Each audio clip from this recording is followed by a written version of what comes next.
The stagecoach groans like an exhausted animal as it rolls across the last stretch of open prairie, its wooden wheels rattling over hardened dirt and scattered stones beneath a sky so enormous it almost feels unreal. You sit wedged between strangers who smell faintly of dust, tobacco, damp wool, and old leather, and somewhere beyond the small cracked window, the frontier town slowly appears through a haze of evening light. At first it looks almost peaceful, a handful of wooden rooftops, thin curls of smoke rising into the orange sky, horses tied beside hitching rails, the distant sound of a piano drifting through dry air. Then the wind changes direction. You catch the smell immediately: sweat, whiskey, livestock, mud, coal smoke, something sour baking beneath the heat of the day. The kind of smell that settles into clothing and never quite leaves. The kind of smell that tells you this place is alive in a rough, restless way. You are very far from polished eastern cities now. The driver snaps the reins once more, and the horses pull the coach downhill toward the town entrance, while the sun hangs low behind the buildings, throwing long shadows across the road. Somewhere nearby, a dog barks endlessly. A hammer strikes metal in uneven rhythm. Someone laughs too loudly. Somewhere else, perhaps behind one of those narrow buildings, a woman is crying. You cannot quite tell. Sounds travel strangely out here. And this is only your first minute in town. Before you climb down from the stagecoach, you already understand something important.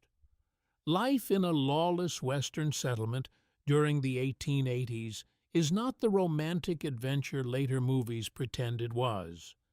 Historians still argue about exactly how violent these towns truly became because records were inconsistent, exaggerated, or simply vanished, but almost everyone agrees on one thing: daily life felt uncertain, fragile, temporary.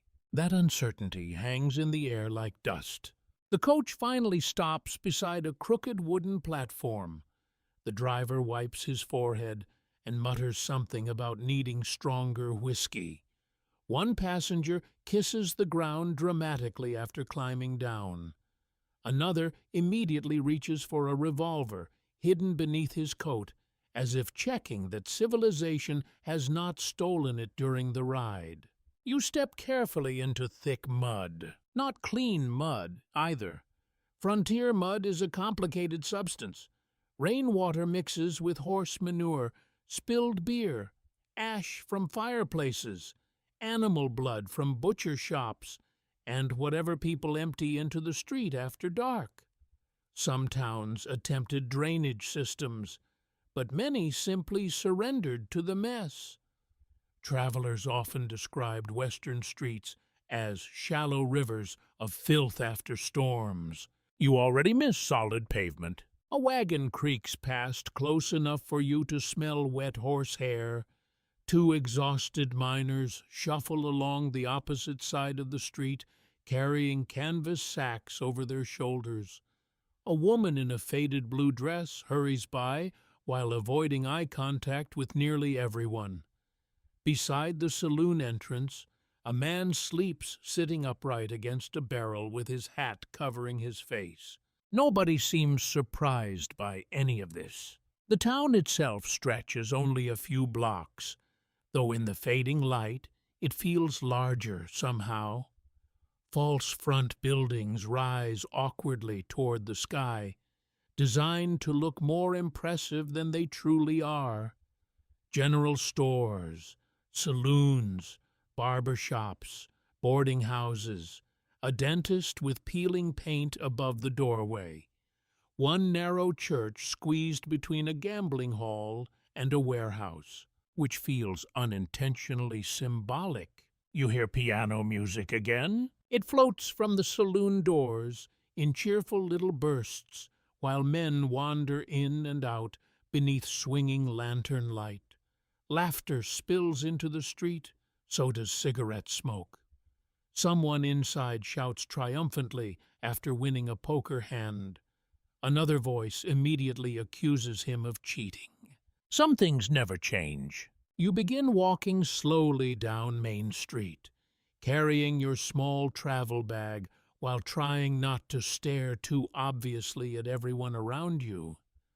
But it is difficult not to stare. Frontier towns gathered strange combinations of people together.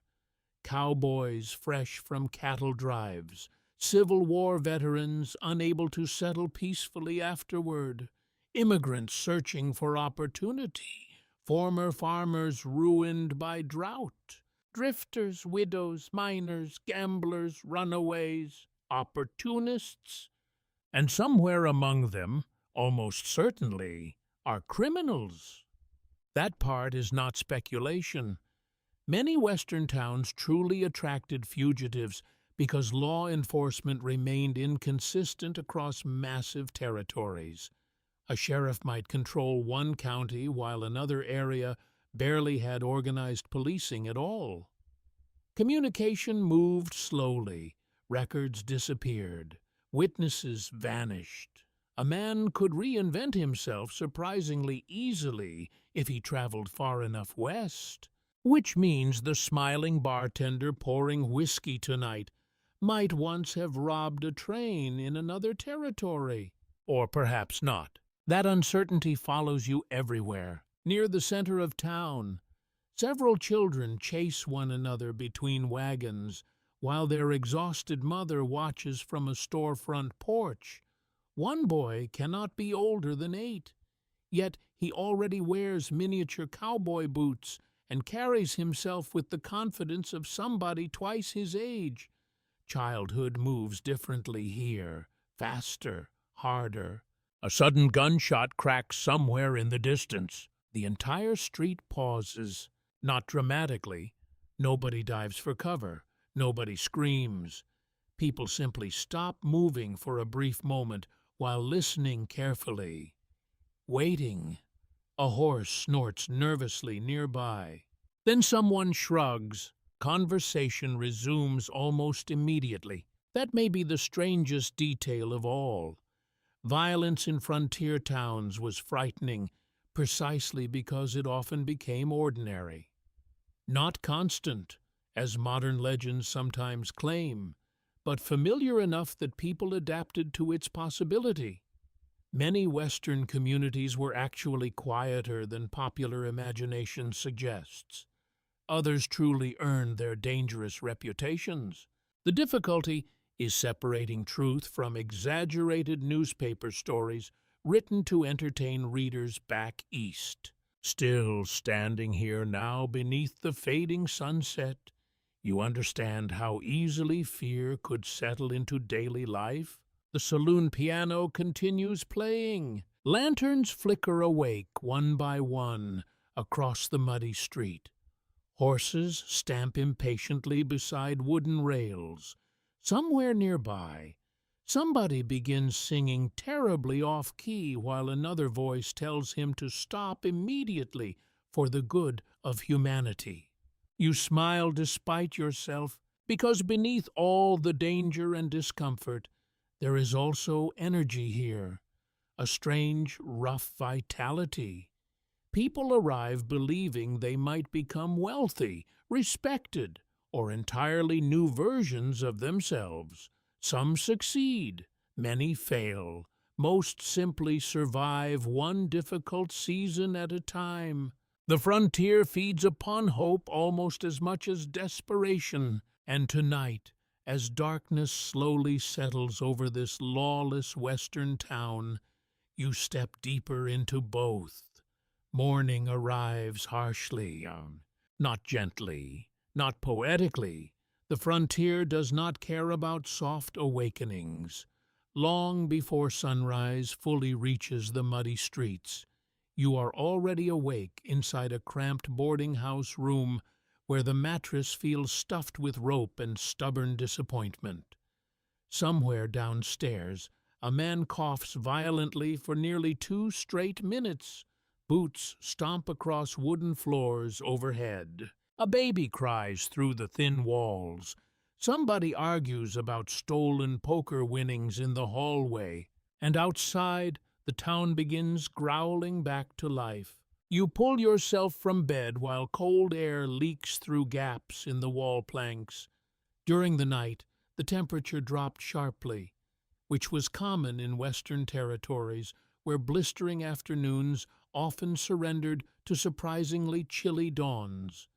Your wash basin contains water so cold it almost burns your fingers. You splash some onto your face anyway, and immediately regret every life decision that led here. The mirror hanging crooked beside the bed offers little comfort. Dust already coats the windowsill, dust sits in your hair, dust somehow reached inside your boots overnight. Frontier towns existed in permanent negotiation with dirt. Travelers complained constantly about it. Fine brown powder drifted through open windows, settled onto meals, coated clothing, and turned lungs scratchy during dry months. Some people swore they could taste the prairie itself. You head downstairs carefully. The boarding house dining room smells of burnt coffee, frying salt pork, wet wool, and too many unwashed people sharing one building. A tired woman ladles beans onto cracked plates without speaking much. She has probably served breakfast since before sunrise, perhaps every sunrise for years. Boarding houses like this became essential in Western towns because populations shifted constantly. Cowboys arrived after cattle drives, railroad workers passed through temporarily, prospectors chased rumors into nearby hills. Some stayed for weeks, others disappeared after a single night. Nobody asks many questions. You sit near the window while several men eat quietly around you. One studies a newspaper printed 3 weeks earlier. Another sharpens a pocket knife beside his coffee cup. Across the room, 2 exhausted cowboys sleep sitting upright at the table, with hats pulled low over their eyes. The woman running the boarding house finally speaks. "Eat before it gets cold." You obey immediately because frontier breakfasts were rarely luxurious but often necessary. Beans, biscuits hard enough to survive artillery fire, salt pork greasy enough to lubricate wagon wheels, coffee strong enough to wake the dead, assuming the dead had somewhere important to be. Outside the window, Main Street slowly fills with motion. You finish eating and step into the morning light, where the town now looks less mysterious and more painfully practical. Yesterday evening hid many details beneath shadows. Today reveals everything clearly. The warped wooden sidewalks, the muddy wagon ruts, the broken fence beside the blacksmith shop. Chickens wandering freely through the street, as if they personally own the territory. Honestly, perhaps they do.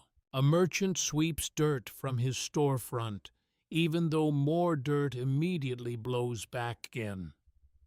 Nearby, a teenage boy hauls water buckets from a communal pump while trying unsuccessfully to flirt with a laundry worker.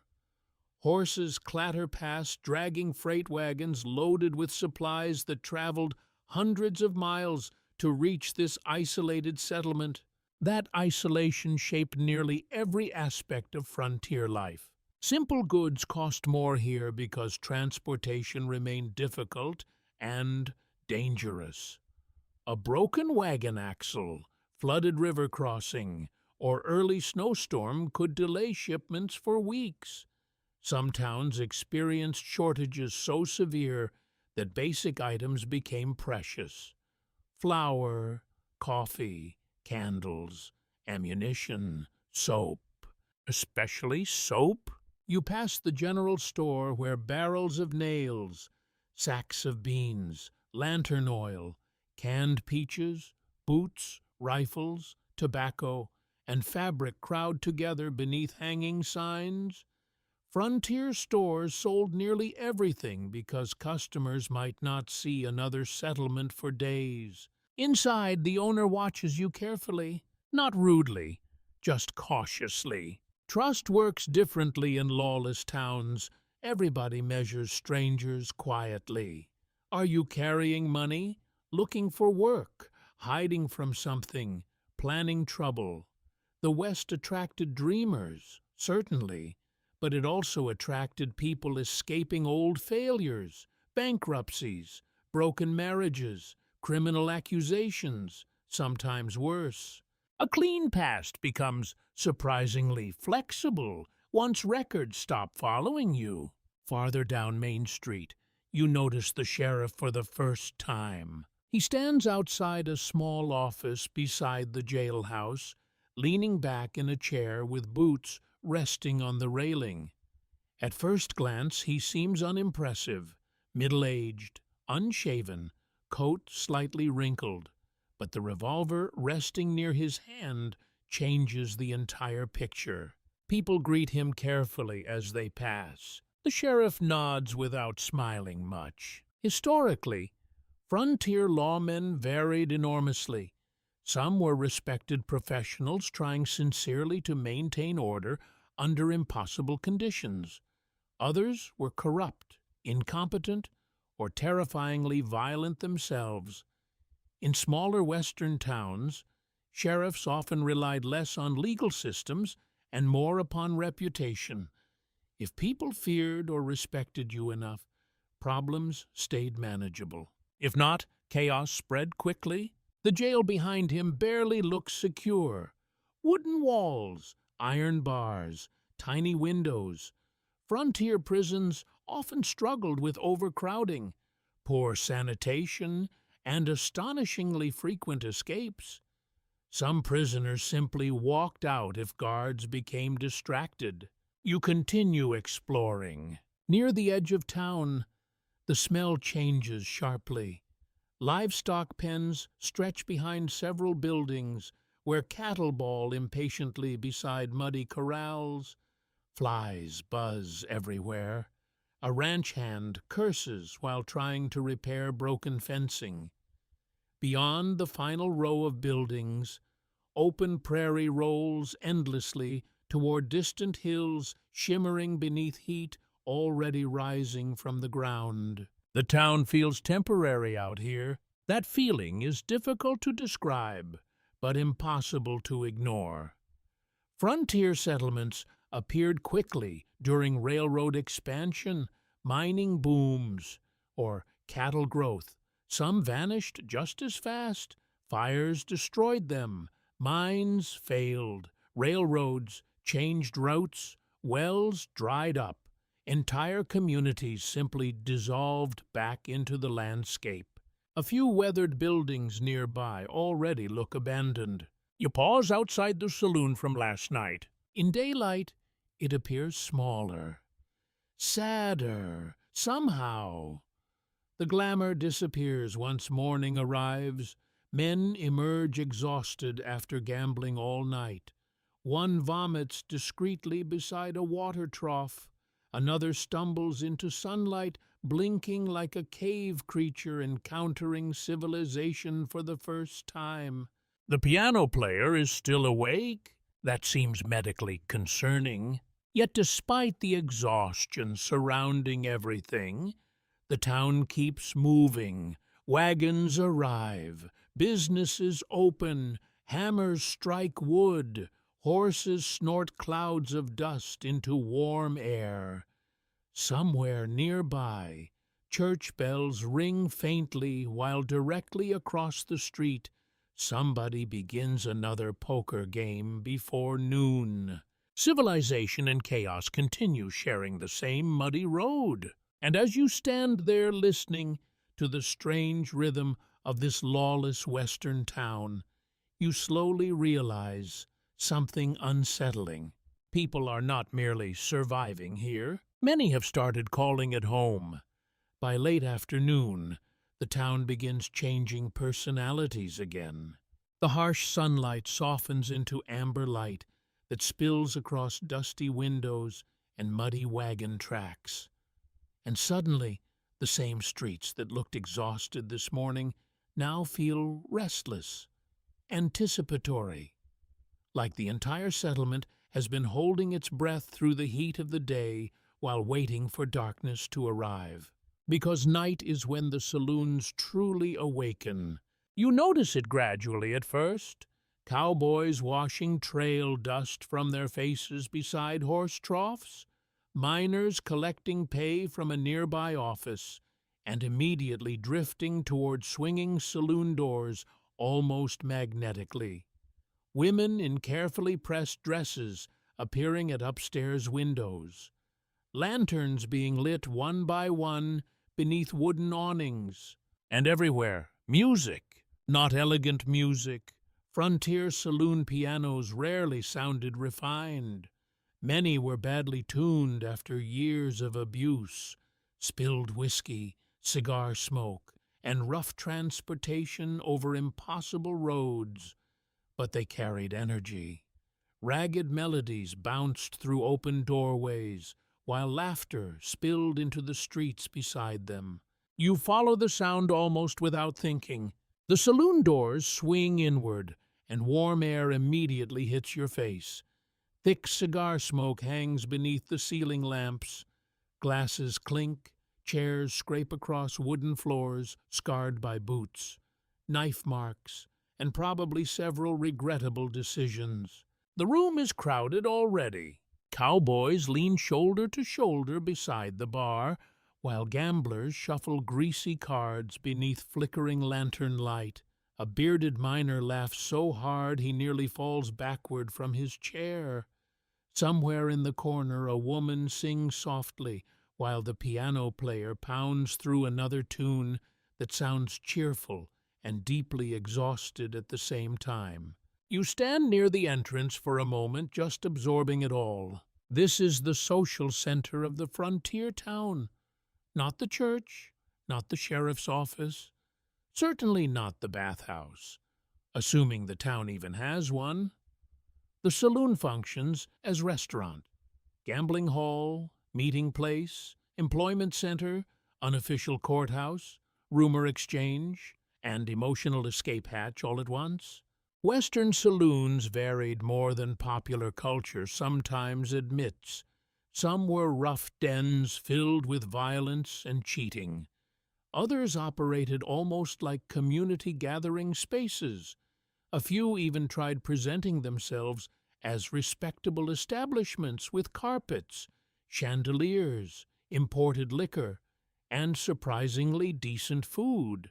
This one sits somewhere in the middle. You move toward the bar carefully while trying not to step directly into a puddle of spilled beer mixed with sawdust. The bartender wipes glasses with a cloth that probably stopped being clean several presidencies ago. He looks up briefly. Whiskey. It sounds less like a question and more like frontier law. You nod. The whiskey burns fiercely enough to make your eyes water. Frontier alcohol often carried alarming reputations. Some saloons watered drinks down heavily, while others sold liquor strong enough to strip furniture varnish. Travelers occasionally described Western whiskey as tasting like smoke, pepper, and revenge. Honestly, that feels accurate. Near the poker tables, a sudden cheer erupts as somebody wins a hand. Coins scrape across wood. One gambler accuses another of hiding cards. Tension rises instantly, then disappears just as quickly. That constant edge fascinates you. Saloons operated beneath invisible rules understood by regulars. Arguments happened constantly, but open violence threatened everyone's good time and potentially damaged expensive property. Many bartenders became skilled diplomats simply because survival required it. Of course, Not every disagreement ended peacefully.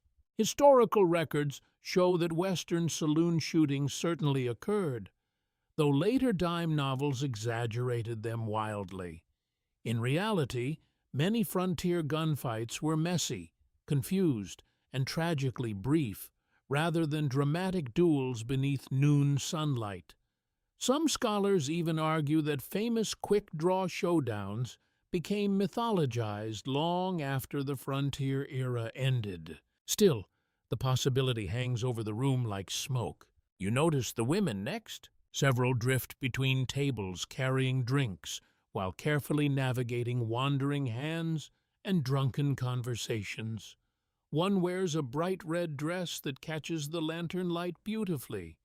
Another looks utterly exhausted despite smiling politely at every customer.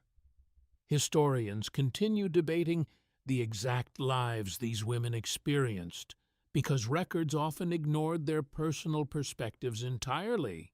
Some worked voluntarily for decent wages compared to Eastern factory jobs.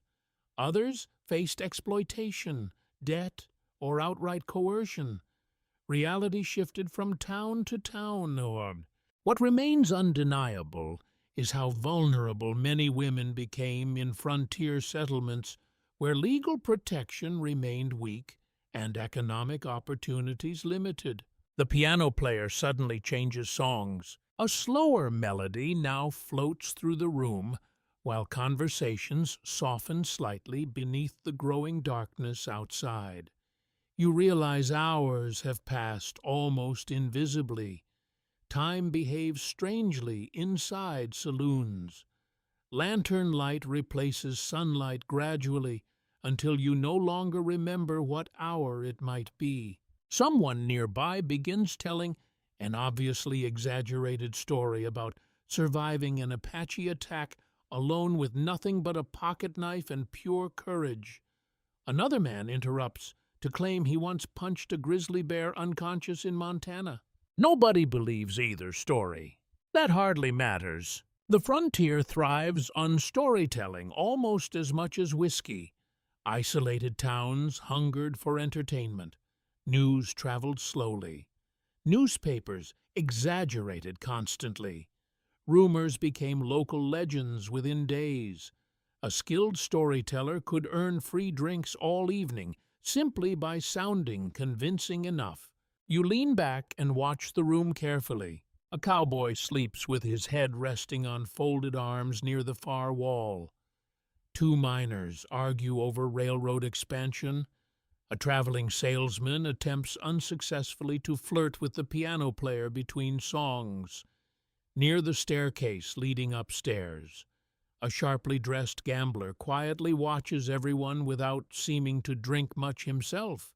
That man feels dangerous somehow, not openly threatening, just observant. Frontier towns often contained people who survived by reading rooms carefully. Gamblers, lawmen, outlaws, confidence men. They noticed who carried money, who drank too heavily, who became emotional after losing cards. You begin understanding why trust becomes difficult here. Outside, darkness fully settles across the town. Through the saloon windows, you can still see movement along Main Street. Lanterns swaying outside boarding houses, horses tied beside hitching rails, shadows crossing muddy streets beneath moonlight. Somewhere farther away, a harmonica plays softly enough to sound lonely. The bartender refills your glass without asking. Another hour passes. Then somewhere beyond the saloon walls, out in the dark frontier night, a revolver fires once. Every conversation stops instantly. The piano falls silent. Nobody moves. For one long moment, the entire room listens carefully to the darkness outside, waiting to learn whether trouble is approaching the saloon next. Nobody inside the saloon breathes normally for several seconds after the gunshot. The silence feels unnatural, heavy, Even the piano player keeps his fingers hovering above the keys, as if afraid sound itself might attract danger. Somewhere outside, a horse whinnies sharply and pulls against its hitching rail. You glance toward the bat-wing doors. Nobody rushes heroically into the street. That part belongs mostly to later legends. Real frontier people often reacted more cautiously because gunfire rarely meant clean cinematic confrontations. It usually meant confusion, drunken arguments, accidents, ambushes, panic. The bartender quietly reaches beneath the counter. You strongly suspect there is a shotgun hidden there. One of the gamblers mutters, "Probably Jenkins again." Several people nod with tired recognition, and just like that, the fear changes shape. Not gone entirely, but familiar now, almost routine. The piano player finally exhales. A woman near the staircase rolls her eyes dramatically before returning to her drink.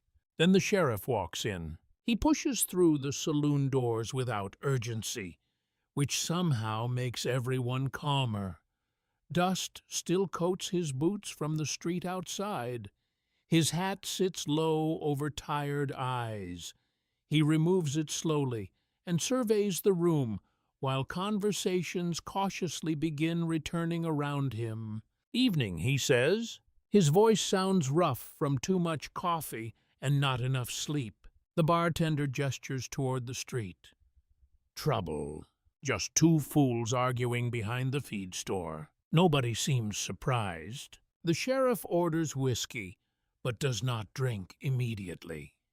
Instead, he stands near the bar, watching the room carefully while lantern light flickers across his face.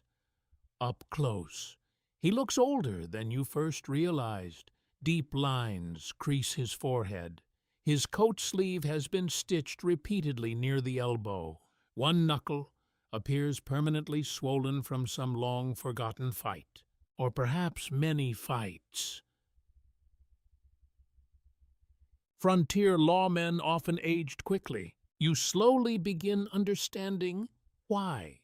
In theory, sheriffs carried enormous authority across Western territories during the 1880s. In reality, most worked with limited resources, inconsistent support, and constant personal risk. Some towns lacked proper jails, others had no reliable deputies. Many sheriffs purchased their own ammunition and depended heavily upon local reputation rather than formal legal systems. A badge alone solved very little. The sheriff finally drinks his whiskey in one swallow. "Jenkins alive?" someone asks. "Unfortunately," the sheriff replies. Soft laughter spreads through the room. You notice something important then. People are not merely tolerating this man.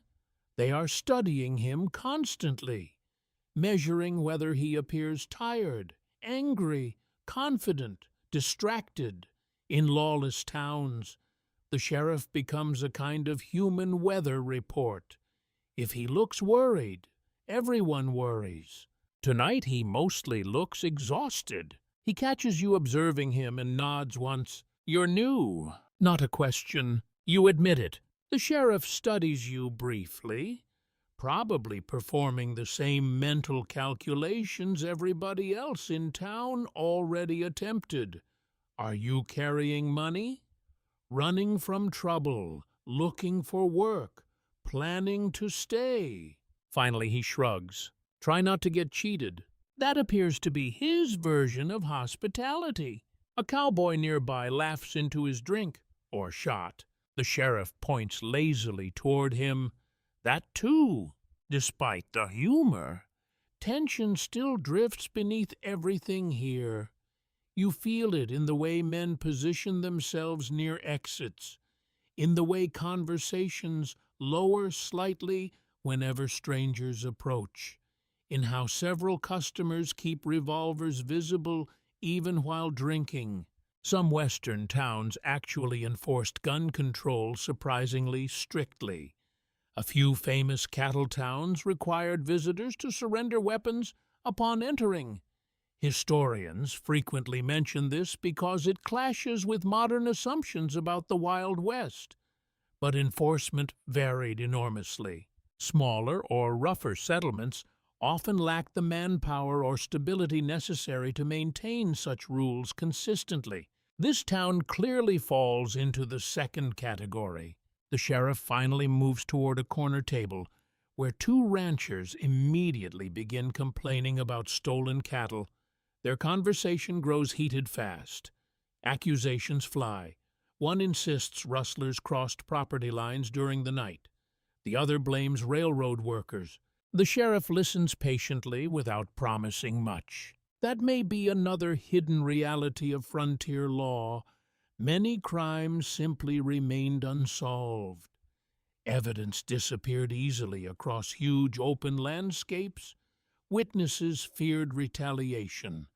Horses carried suspects far beyond county lines before telegrams even arrived. Sometimes the sheriff knew exactly who committed a crime, but lacked enough support to make arrests safely. Outside the saloon windows, darkness deepens further. Wind pushes dust along Main Street beneath swaying lanterns. A drunk man sings somewhere in the distance with enormous confidence and absolutely no talent whatsoever. The piano starts again softly. You finish another whiskey while watching the sheriff move through the room. He speaks briefly with the bartender, breaks up a growing argument near the poker tables before it fully develops, checks the street outside twice. He never fully relaxes. Perhaps he cannot. You imagine sleeping lightly every night while knowing armed strangers drift constantly through town, knowing old grudges might explode without warning, knowing one poor decision could start violence you cannot control. Strangely, many frontier sheriffs lasted only short periods before resigning, moving away, or dying young. The stress alone must have been crushing. The saloon doors suddenly swing open again. A cold gust of night air follows two trail-weary cowboys into the room. Both smell strongly of horses, sweat, and open prairie. One carries fresh scratches across his cheek, while the other limps slightly. Conversation dips lower immediately. Not fearful exactly, curious. The cowboys order whiskey without removing hats. One notices the sheriff watching them and smirks faintly. "Relax," he says. "We ain't here for trouble." The sheriff replies almost instantly. Funny, trouble usually says that. A few people laugh nervously. For a moment, it feels like something might happen anyway. Tiny shifts in posture ripple across the room. Hands drift subtly closer to holsters. Even the piano player slows uncertainly. Then one cowboy tosses coins onto the counter and starts laughing. Real laughter this time. The tension breaks like a snapped rope. Soon, conversations rise again while cards shuffle across tables and whiskey glasses refill beneath the lantern glow. Yet the brief silence lingers in your mind because you finally understand the true rhythm of this town. Not non-stop violence, expectation of violence. People live beside possibility constantly. Every stranger might become a friend, customer, victim, or threat depending upon luck, alcohol, weather, and human pride.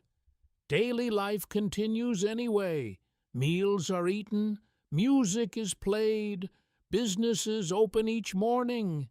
But beneath everything rests the quiet understanding that order here remains fragile, held together by tired sheriffs, nervous citizens, and pure stubbornness. Outside, somewhere beyond the muddy streets and lantern light, coyotes begin howling across the dark prairie, and nobody inside the saloon seems particularly comforted by the sound. Long after midnight, the town refuses to sleep. You step out from the saloon into cold night air that smells of smoke, mud, damp horses, and fading whiskey. Behind you, the piano still rattles away stubbornly, though slower now, like the instrument itself is becoming tired. Lantern light spills through the swinging doors onto the street where muddy wagon tracks shine beneath the moon. The town looks different at this hour, smaller somehow, more exposed. During daylight, noise and movement disguise the frontier's fragility. But at night, the gaps become obvious. Large stretches of darkness separate the buildings. Empty alleys vanish between warehouses. Wind pushes loose paper and dust through abandoned corners where nobody wants to linger too long. You pull your coat tighter. Somewhere nearby, a couple argues violently behind thin boarding house walls. Farther away, somebody laughs with sudden drunken hysteria before coughing uncontrollably into the night. A horse stomps beside a hitching rail while insects buzz around the nearest lantern flame. And then another gunshot cracks through the darkness. Closer this time, you stop walking instantly. So does almost everybody else nearby. A man halfway across the street freezes beside the barber shop, while two women standing outside the hotel exchange exhausted looks that suggest this is not remotely unusual anymore. Somewhere behind you, the saloon piano stops again mid-song. The strange thing is how directionless the sound feels. Gunfire at night rarely announces itself clearly in frontier towns. Wooden buildings echo noise unpredictably. Open streets distort distance. A single revolver shot might come from 2 blocks away or directly behind the stable. Another shot follows. Then shouting, you cannot make out words, only anger. Several men emerge cautiously from the saloon entrance. One immediately ducks back inside after deciding curiosity is less valuable than survival. Another casually continues smoking while peering into the darkness as if evaluating tomorrow's weather. Nobody behaves heroically. That detail keeps returning because later Western mythology invented dramatic certainty where real life often contained only confusion. Most frontier residents avoided gunfights whenever possible. Bullets were unpredictable. Medical care was terrible. Even minor wounds could become fatal through infection. Caution was intelligence, not cowardice. The sheriff suddenly appears farther down Main Street, carrying a lantern in one hand and revolver in the other. 2 deputies follow behind him. Though deputy may be a generous description, one looks barely sober enough to operate shoes properly. Historically, deputy positions often worked informally in frontier towns. Sheriffs recruited temporary help from locals, ranch hands, or trusted acquaintances whenever trouble erupted. Professional policing remained inconsistent across much of the West. The sheriff shouts something toward the darkness ahead. A furious voice answers immediately. Then silence again. You notice people quietly emerging from buildings now to eat the danger. Heads appear in upstairs windows. Saloon customers gather carefully beneath awnings. Human curiosity always competes strangely with fear. Even now, with possible violence unfolding nearby. Nobody wants to miss the story afterward. The wind grows colder. Finally, 2 figures stumble into view near the general store. One man clutches his bleeding arm, while another waves a revolver wildly and continues yelling at nearly everyone. The sheriff keeps advancing slowly. No more shooting tonight, he says firmly. The armed man spits into the mud. You tell him that. Apparently, the argument involves gambling debts or cheating accusations. or borrowed money connected to cattle sales. Honestly, frontier conflicts often became so tangled with alcohol and pride that exact causes hardly mattered after a certain point. The wounded man sways unsteadily beside the water trough. Blood darkens his sleeve beneath the lantern light. You expect panic then? Chaos? Screaming? Instead, the entire scene unfolds with weary familiarity. A woman from the boarding house hurries forward, carrying bandages, before anyone even requests them. Somebody ties the wounded man's horse nearby. One cowboy mutters, "Damn fools," with the tone of somebody discussing inconvenient weather. This may be the most unsettling part of life in a lawless town. People adapt emotionally to danger because they must. Constant fear would destroy the nervous system eventually. So instead, violence becomes folded into ordinary existence alongside muddy streets and bad coffee. The sheriff continues talking calmly. The armed man continues shouting. For several tense moments, it feels entirely possible another shot might erupt. The deputies stand nervously apart from each other, which does not inspire enormous confidence.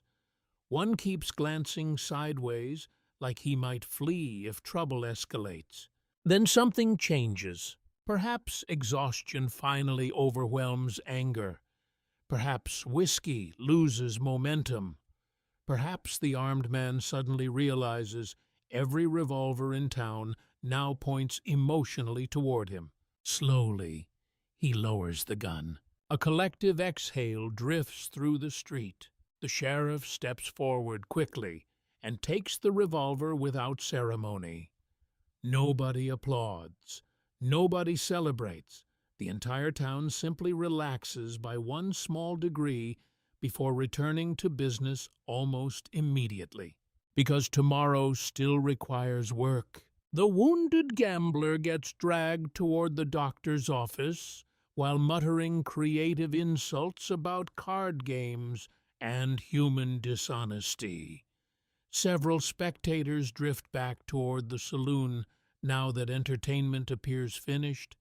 The piano restarts yet again, amazingly persistent despite everything. You remain standing beneath the lantern light. The sheriff notices you briefly. "First week in town," he asks. You nod.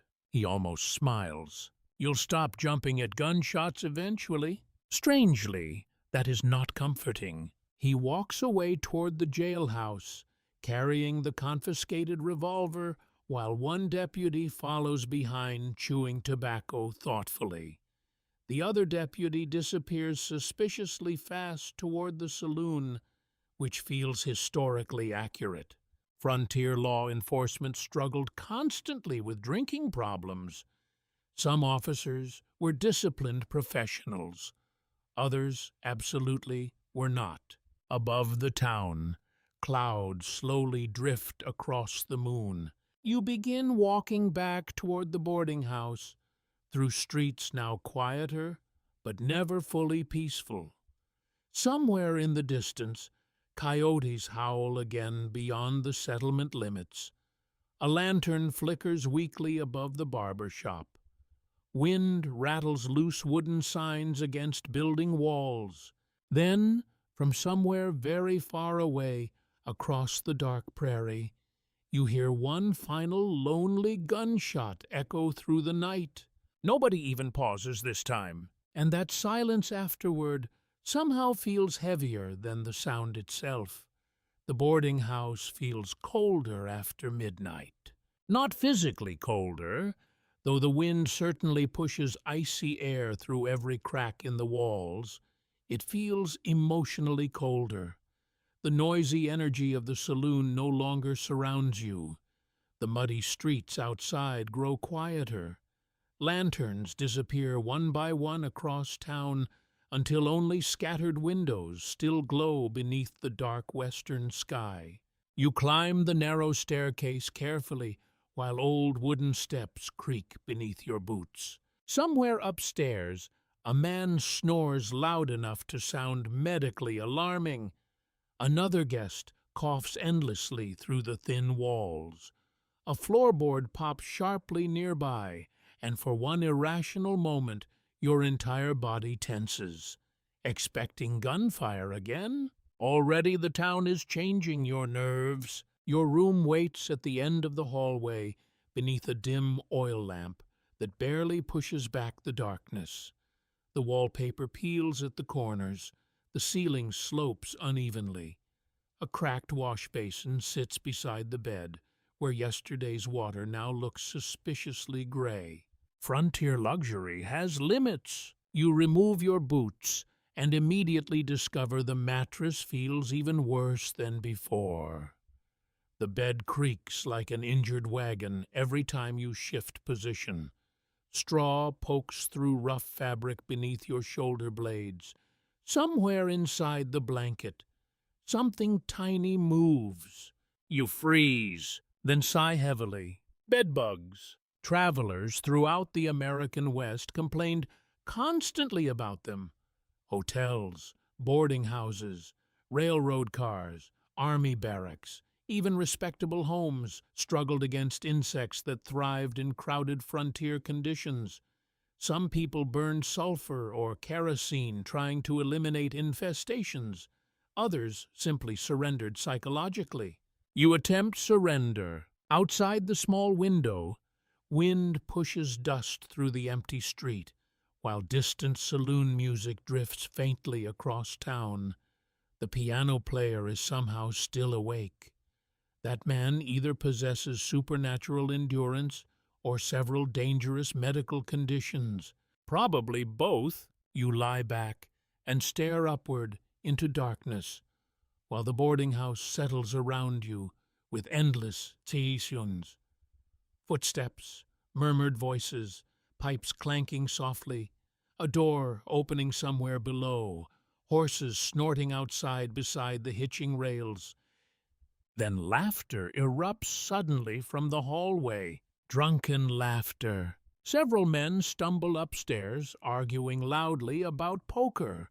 One insists he was cheated. Another threatens to prove mathematical superiority with violence. Boots scrape against wooden floors directly outside your room before somebody crashes painfully into the wall. You hear vomiting next. Frontier nightlife leaves consequences. Eventually, the noise fades farther down the hallway, while somebody mutters apologies to absolutely nobody in particular. Silence slowly returns again, though not completely. Frontier towns never truly become quiet. There is always movement somewhere, freight wagons arriving late, drunks wandering home, livestock making noise behind corrals, dogs barking at shadows. You begin understanding why sleep became difficult for many people here. Not merely because of noise or discomfort, because uncertainty never fully disappears. Out on the prairie beyond town, limit stretches miles of darkness, interrupted only by moonlight and scattered campfires. Travelers lose horses, storms appear suddenly. Desperate men drift between settlements carrying revolvers and unfinished grudges. Inside town itself, arguments explode quickly beneath alcohol and exhaustion. Even now, lying alone in this narrow room, you cannot entirely relax. Historians rarely discuss frontier anxiety directly, because medical language differed greatly during the 1880s. But diaries and letters reveal constant tension beneath daily life. Fear of illness, fear of violence, fear of financial ruin, fear of isolation. People carried enormous psychological burdens while pretending resilience because survival demanded it. The wind rattles your window sharply. For one absurd moment you wonder whether bullets can pass through these thin walls. Probably yes. That thought does not improve anything. You roll onto your side while moonlight spills faintly across the room. Dust floats visibly through the silver light. Your travel bag rests near the door exactly where you left it, though frontier caution already makes you double-check mentally.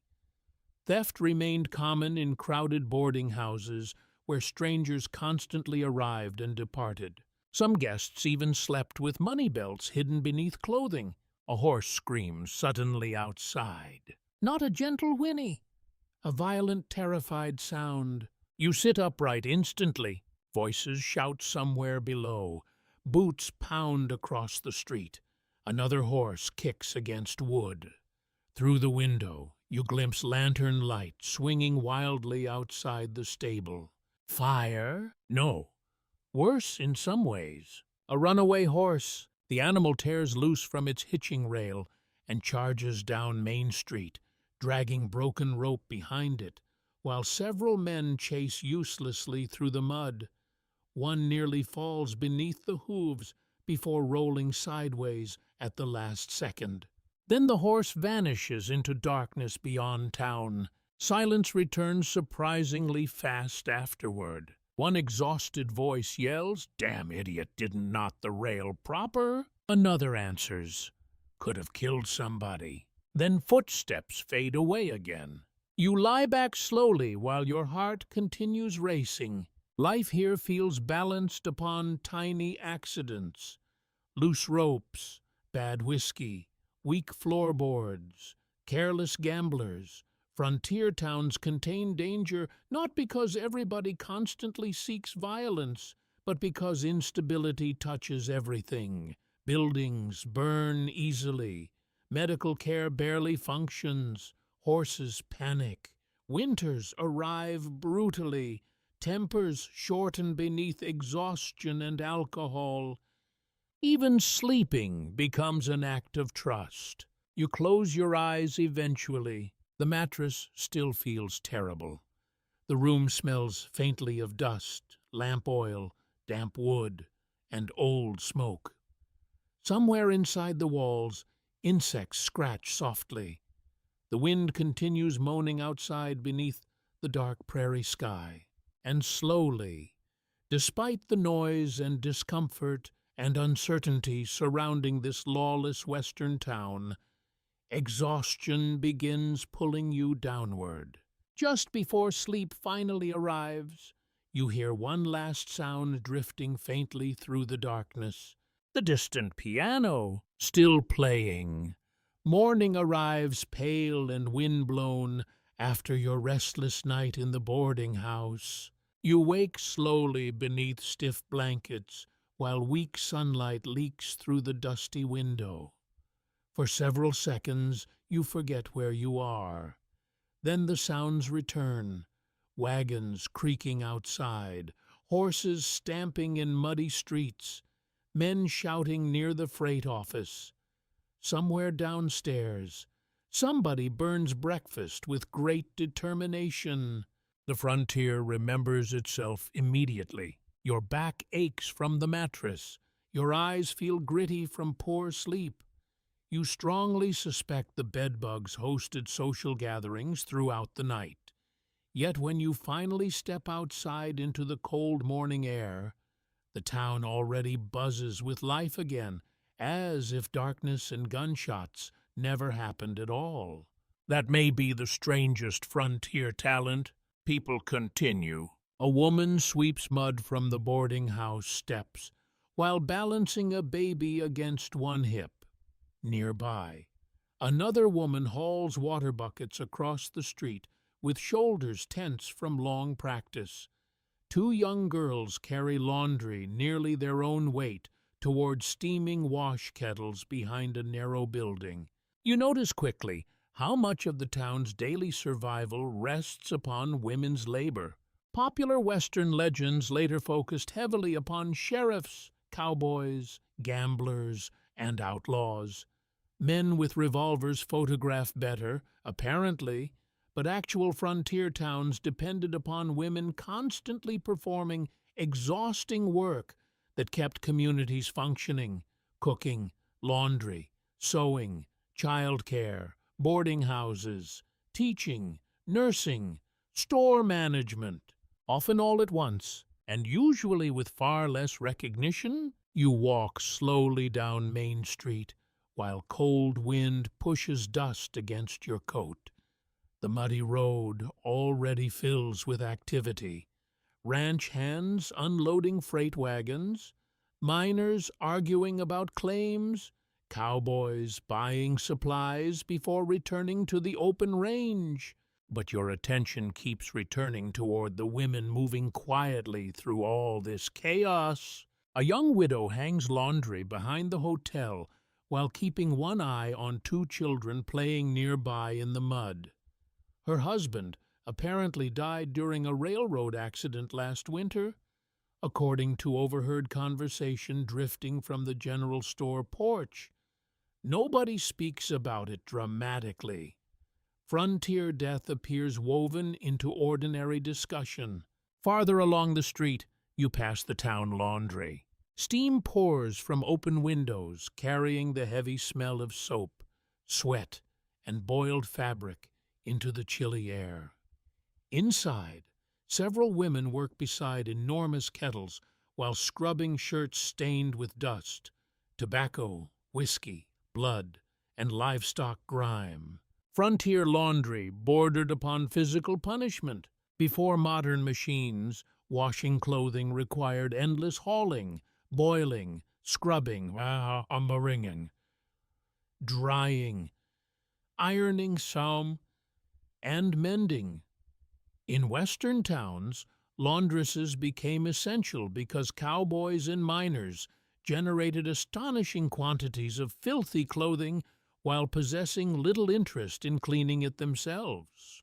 Honestly, some of those shirts may qualify as biological weapons. One laundress pauses briefly to stretch aching shoulders before returning immediately to work. Her hands appear raw from hot water and lye soap, yet nearby several men exiting the saloon barely glance toward the building at all. Invisible labor often stays invisible. You continue walking until music drifts faintly from an upstairs window above a dance hall. Curious. You glance upward and briefly catch sight of a woman brushing her hair before disappearing again behind thin curtains. The town holds many private lives hidden behind public noise. Historians still debate frontier women's experiences intensely because surviving records remain uneven. Some women found economic independence impossible back east. Others faced brutal exploitation and isolation. Many experienced both simultaneously. Western towns offered opportunity and danger in equal measure. You stop near the general store where several men talk loudly about cattle prices while a woman nearby quietly negotiates supply costs with the owner. Her voice remains calm but firm. She wears practical clothing instead of fashionable dresses, and the storekeeper clearly respects her. Perhaps because she runs one of the larger boarding houses in town. Women managing businesses was more common in Western territories than many later stereotypes admitted. Widows frequently inherited operations after husbands died. Others opened restaurants, hotels, bakeries, photography studios, or shops entirely themselves. Frontier necessity sometimes bent traditional social expectations simply because communities needed capable people, regardless of gender. Still, respect had limits. As you continue farther down the street, a drunk cowboy leaning beside the saloon shouts something crude toward two passing women. Neither responds. They simply keep walking with expressions so practiced and empty that the moment feels painfully familiar. The cowboy laughs anyway. Nobody interferes. That silence says plenty. You pass the schoolhouse. Next, a modest wooden building near the church, where children's voices spill cheerfully through open windows.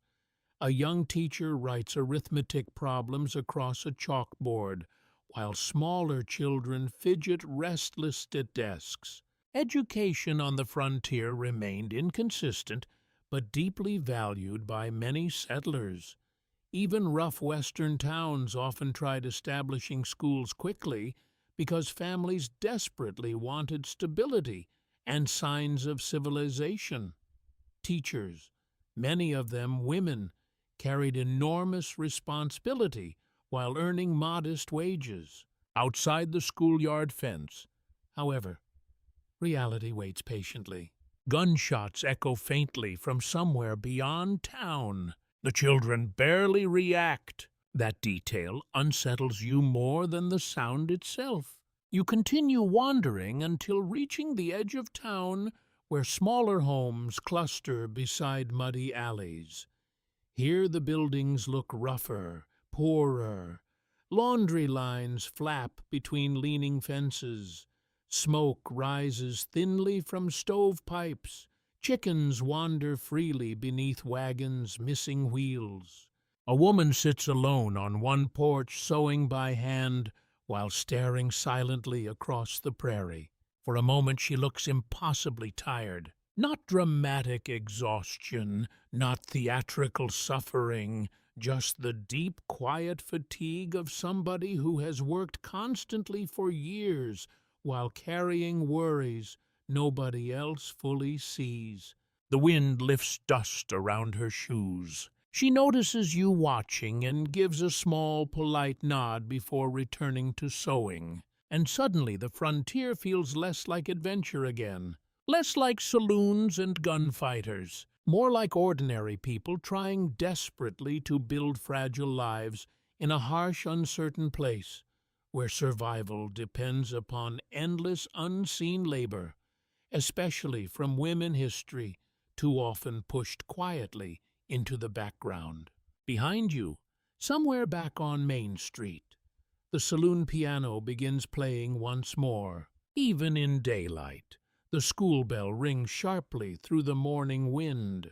Children burst from the little wooden schoolhouse with the chaotic energy of prisoners briefly escaping captivity. Boots splash through mud. Laughter bounces across the street. One boy immediately begins chasing another with a dead lizard held triumphantly above his head, while several girls gather near the fence, whispering secrets behind gloved hands. For a moment, the town almost feels ordinary. Then you notice the revolver hanging from a father's belt as he waits beside the hitching rail. Frontier childhood moves differently. You lean against the porch outside the general store while watching children scatter through the muddy streets carrying lunch tins, water buckets, firewood, and responsibilities far heavier than their years.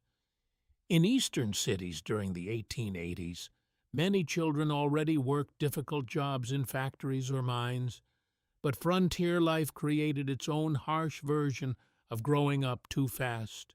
Out here, survival depended upon usefulness. A boy who looks perhaps 10 years old guides a freight wagon carefully around deep mud holes, while his younger brother walks beside the horses carrying a rifle nearly as tall as himself. Nobody nearby seems surprised by this arrangement. The younger child cannot stop yawning. You suspect he woke before sunrise. Children on the frontier often worked from very early ages. Ranch families needed help tending livestock. Boarding houses required endless cleaning and hauling. Farms demanded constant labor. In poorer settlements, children sometimes shined boots, delivered water, collected firewood, or worked inside shops simply because every extra coin mattered. Some even joined cattle drives while still barely teenagers. And many learned dangerous lessons early. Across the street, several boys gather beside the blacksmith shop, watching sparks fly dramatically through open doors. Their faces glow with fascination while the blacksmith hammers red-hot iron into shape, beneath waves of heat and smoke. One boy points excitedly toward a pistol resting on the workbench. The others crowd closer instantly. You hear them debating which famous outlaw carried the fastest revolver. One insists a notorious gunslinger once killed 3 men before breakfast. Another claims a sheriff survived 6 separate shootings and kept all the bullets inside his body like souvenirs. None of these stories sound medically sustainable. Yet frontier children absorbed legends constantly. Dime novels exploded in popularity during this era, spreading exaggerated Western adventures across America. Young boys especially consumed stories about gunfighters, scouts, cavalry heroes, and outlaws with enormous enthusiasm. Reality, unfortunately, proved less glamorous. The blacksmith finally notices the children reaching toward tools and chases them away with colorful language. They scatter laughing down the street, while one nearly collides with a girl carrying laundry. She cannot be older than 12. Instead of playing, she balances a heavy basket against her hip, while carefully avoiding puddles deep enough to soak clothing. Her expression already carries adult weariness. You notice rough patches on her hands where soap and hard work have damaged the skin. Nearby, her younger sister pumps water from the communal well with visible effort. Many frontier girls entered adult responsibilities astonishingly early. Cooking, sewing, cleaning, childcare, fetching water, tending gardens. Their labor often stayed within domestic spaces, which later historians overlooked more easily than dramatic cowboy adventures. Yet Western towns literally depended upon such work. You continue walking slowly through town while children's voices echo around you. Near the stable, several boys gamble with marbles beside stacked hay bales while secretly smoking cigarettes stolen from somewhere. One coughs violently after attempting sophistication far beyond his lung capacity. Another boy swears impressively for his age. The stable owner overhears and looks genuinely offended. "Where'd you learn language like that?" The child answers honestly. "From you?" Fair point. You smile despite yourself, because humor survives everywhere, even here. Frontier children found ways to play beneath difficult conditions. They raced horses bareback through empty fields, swam in rivers during summer heat, invented games with scraps of wood and discarded bottles, climbed freight wagons despite endless adult warnings. Childhood persisted stubbornly against hardship, but danger remained close constantly. Near the edge of town, you notice several boys gathered around a shallow creek, examining something hidden in the reeds. Curious, you approach carefully. "A dead man's boot." Only the boot, thankfully. Still, the children poke at it with sticks while debating excitedly whether bandits, floods, or wolves removed the original owner.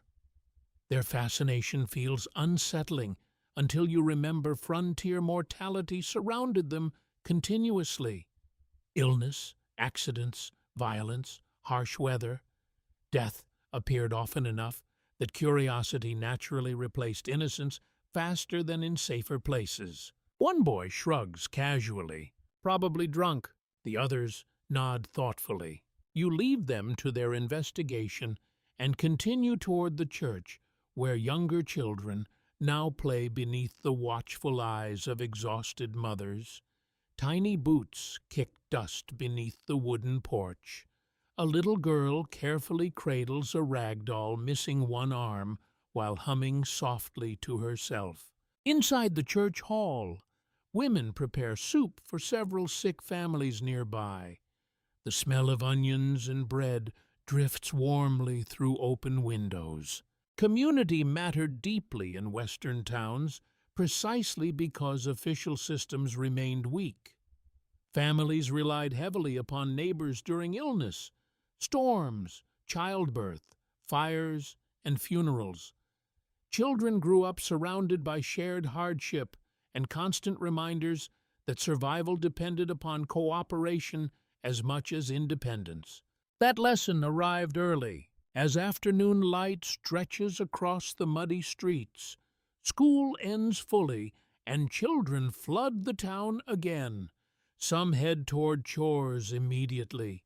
Others vanish into open prairie beyond the buildings, where laughter drifts faintly through tall grass.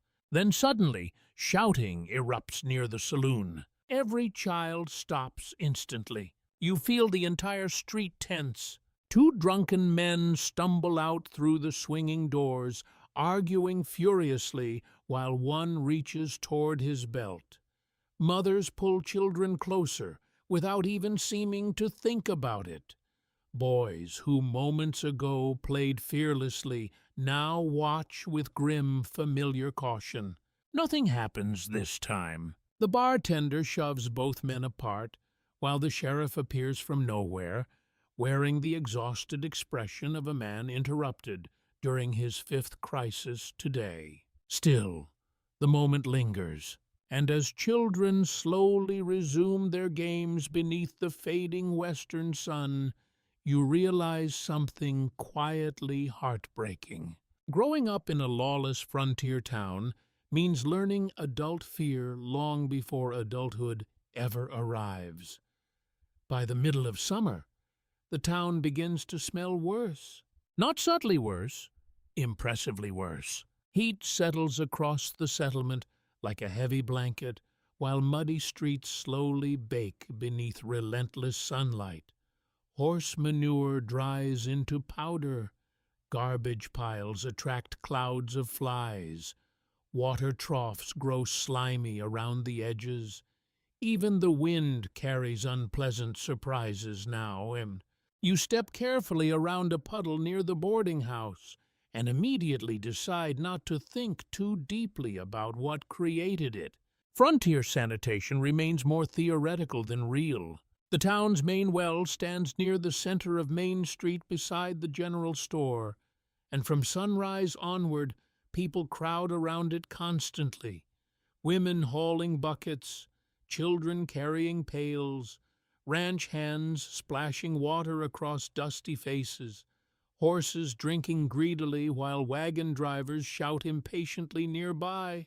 Everybody depends upon this water, which is slightly terrifying. You watch a boy accidentally drop his tin cup directly into the mud beside the well.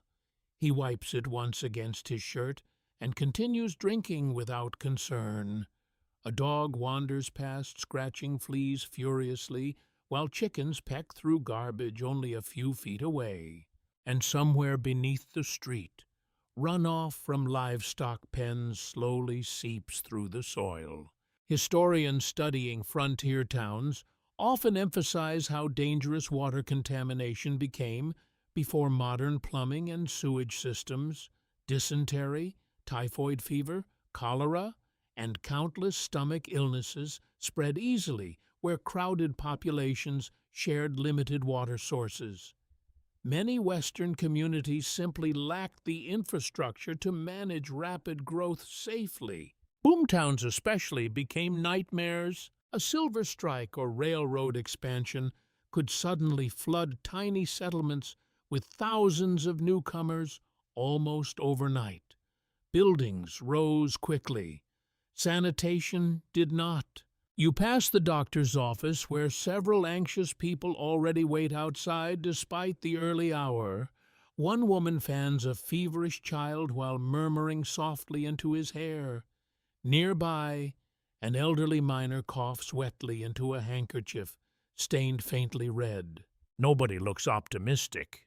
Frontier medicine struggled constantly against disease because doctors understood only part of what caused infection during the 1880s. Germ theory was gaining acceptance scientifically, but many rural physicians still relied upon older ideas involving bad air, imbalance, or questionable tonics containing ingredients best left unidentified. Some treatments helped. Others probably qualified as crimes against humanity. You continue toward the hotel where two workers dump buckets of wastewater directly into the alley behind the kitchen. The liquid snakes slowly through dirt, while flies gather instantly around scraps of food floating within it. The smell alone nearly defeats you, yet people continue stepping around these hazards daily because alternatives barely exist. Frontier towns expanded too fast, too unevenly, and too desperately for careful urban planning. Survival came first. Cleanliness arrived later, if at all. Sometimes much later. Near the stable, a ranch hand washes blood from a horse's leg using water hauled from the communal pump. A few feet away, another man rinses whiskey glasses in what appears to be the exact same barrel. You make a mental note to drink cautiously tonight. The barber shop door stands open nearby, releasing waves of heat mixed with soap, sweat, and cigar smoke. Inside, men debate whether illness spreads through cold weather, bad luck, or immoral behavior while waiting for shaves. One insists whiskey prevents disease entirely. Convenient theory. Another swears garlic keeps fever away. A third claims sleeping beside open windows invites death directly into the lungs. Frontier medicine and superstition often blended together because scientific understanding remained incomplete, and communities relied heavily upon shared folk remedies. Honestly, some worked surprisingly well. Others involved enough mercury to poison a horse. You wander farther toward the poorer edge of town, where smaller homes crowd together tightly beside narrow alleys. Here conditions worsen noticeably. Laundry hangs between buildings, coated lightly with dust before it even dries. Children run barefoot through mud contaminated by livestock and waste. Thin smoke drifts from crowded kitchens where summer heat already feels unbearable. A woman sits outside one small shack holding a damp cloth against her daughter's forehead. The child looks pale, too pale. You overhear fragments of conversation from nearby neighbors. Fever spreading through several homes. A miner dead last week after stomach sickness. Somebody blaming contaminated water near the freight yard. Somebody else blaming bad meat from the butcher.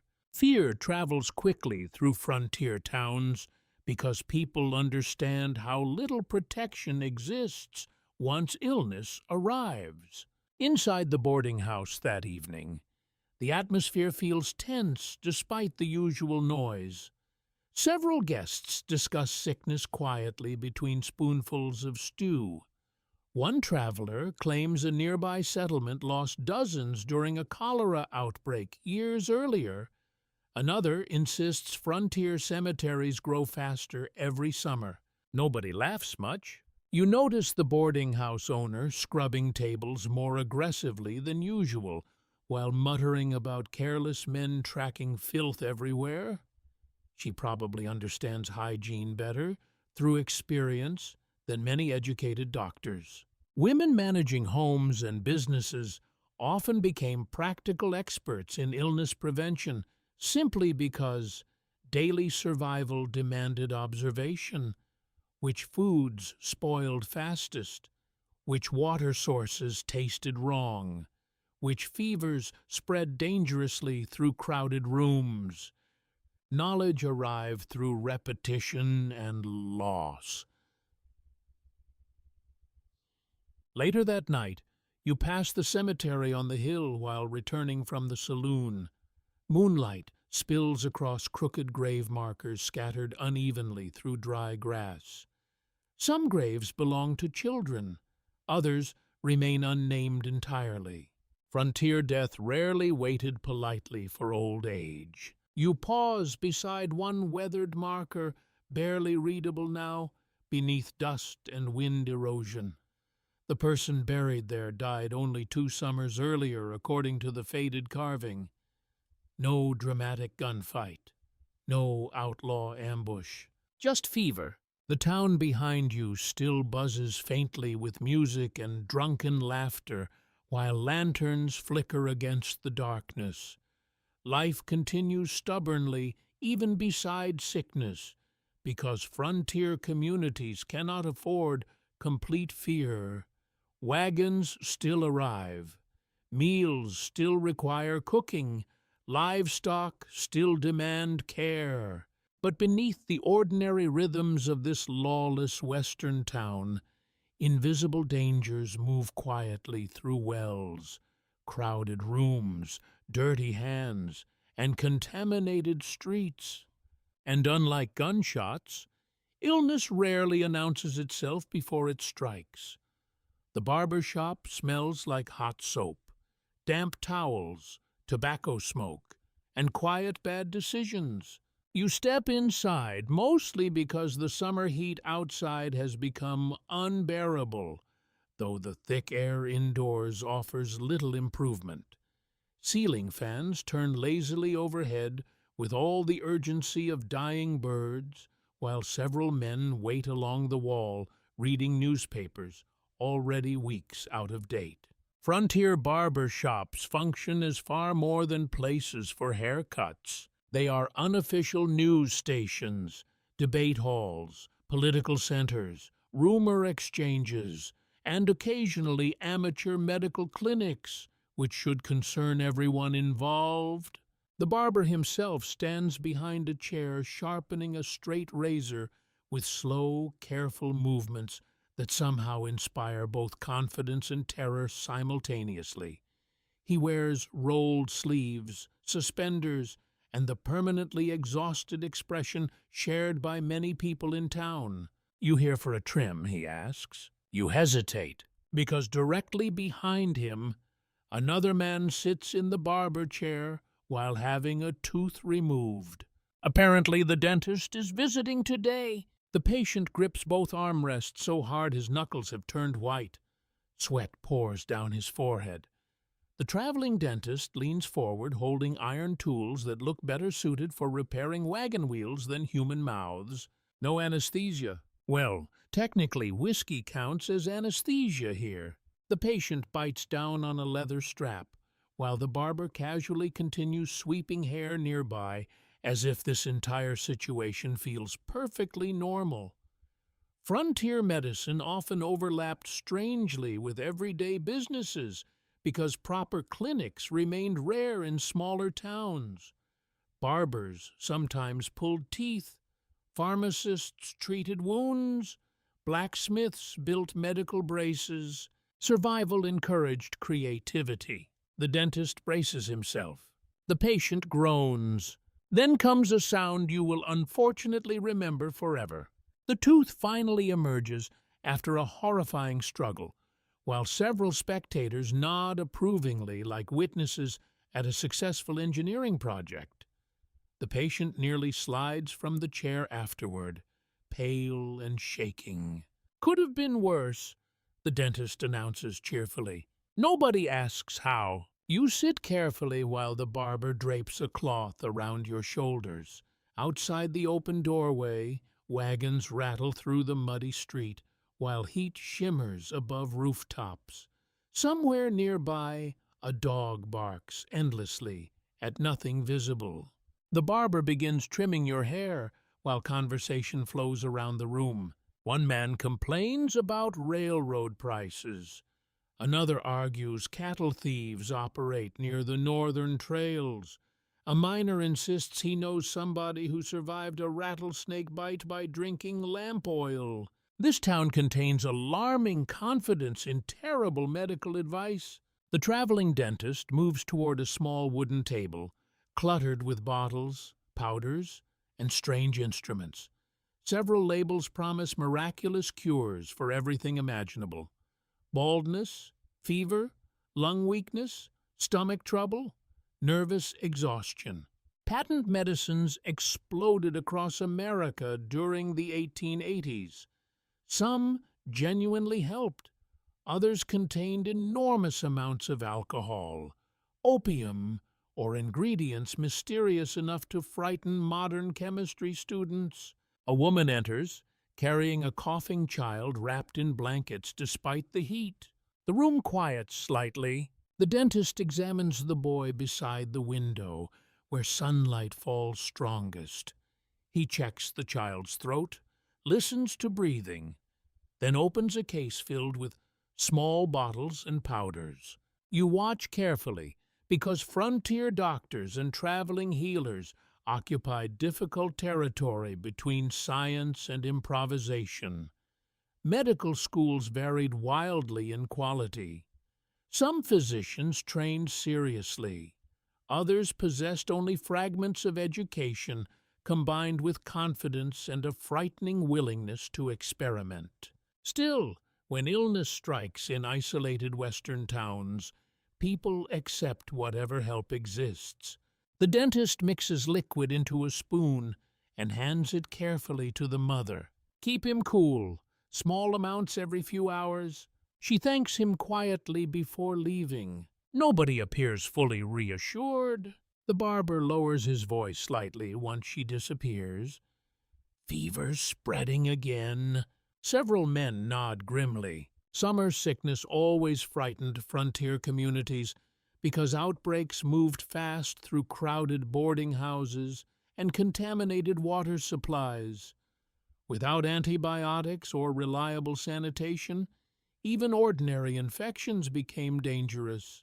A miner beside the stove suddenly rolls up his sleeve to reveal a swollen arm wrapped badly in stained cloth. Apparently, a mule kicked him 3 days earlier. The wound smells unpleasant even from across the room. The dentist frowns immediately. Needs draining. The miner drinks whiskey first. Reasonable choice. What follows is technically medicine, but emotionally closer to torture. The barber holds the miner steady, while the dentist cleans a knife with alcohol before opening the infected wound. The miner curses with astonishing creativity. One man watching nearby actually turns pale. Yet beneath the brutality lies genuine effort to save lives. Frontier doctors worked under awful conditions, using limited tools and incomplete knowledge. Some became respected heroes because communities depended upon them desperately during epidemics, accidents, childbirths, and gunshot wounds. Others killed patients through ignorance faster than disease itself. Scholars still debate mortality rates in certain Western territories because records remained inconsistent. But nearly everyone agrees medical care improved dramatically only after railroads expanded access to trained physicians and modern equipment. The barber finally finishes trimming your hair while the wounded miner recovers slowly beside the wall, looking spiritually disconnected from reality. You pay a few coins and step outside again into blinding afternoon sunlight. The heat hits instantly. Across Main Street, the saloon doors swing open, while laughter spills into the road alongside piano music, already beginning before evening fully arrives. A freight wagon loaded with medicine crates rattles toward the general store, while children chase each other dangerously close behind it. Life continues. That realization follows you constantly here. People adapt around sickness, injury, exhaustion, and uncertainty because stopping simply is not an option. Horses still require feeding, businesses still open, laundry still needs boiling, meals still must be cooked even when fever spreads through town.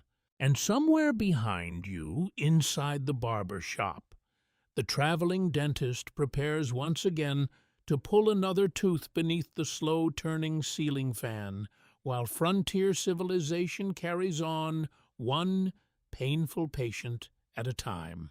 By evening, the saloon glows like a furnace against the darkening street.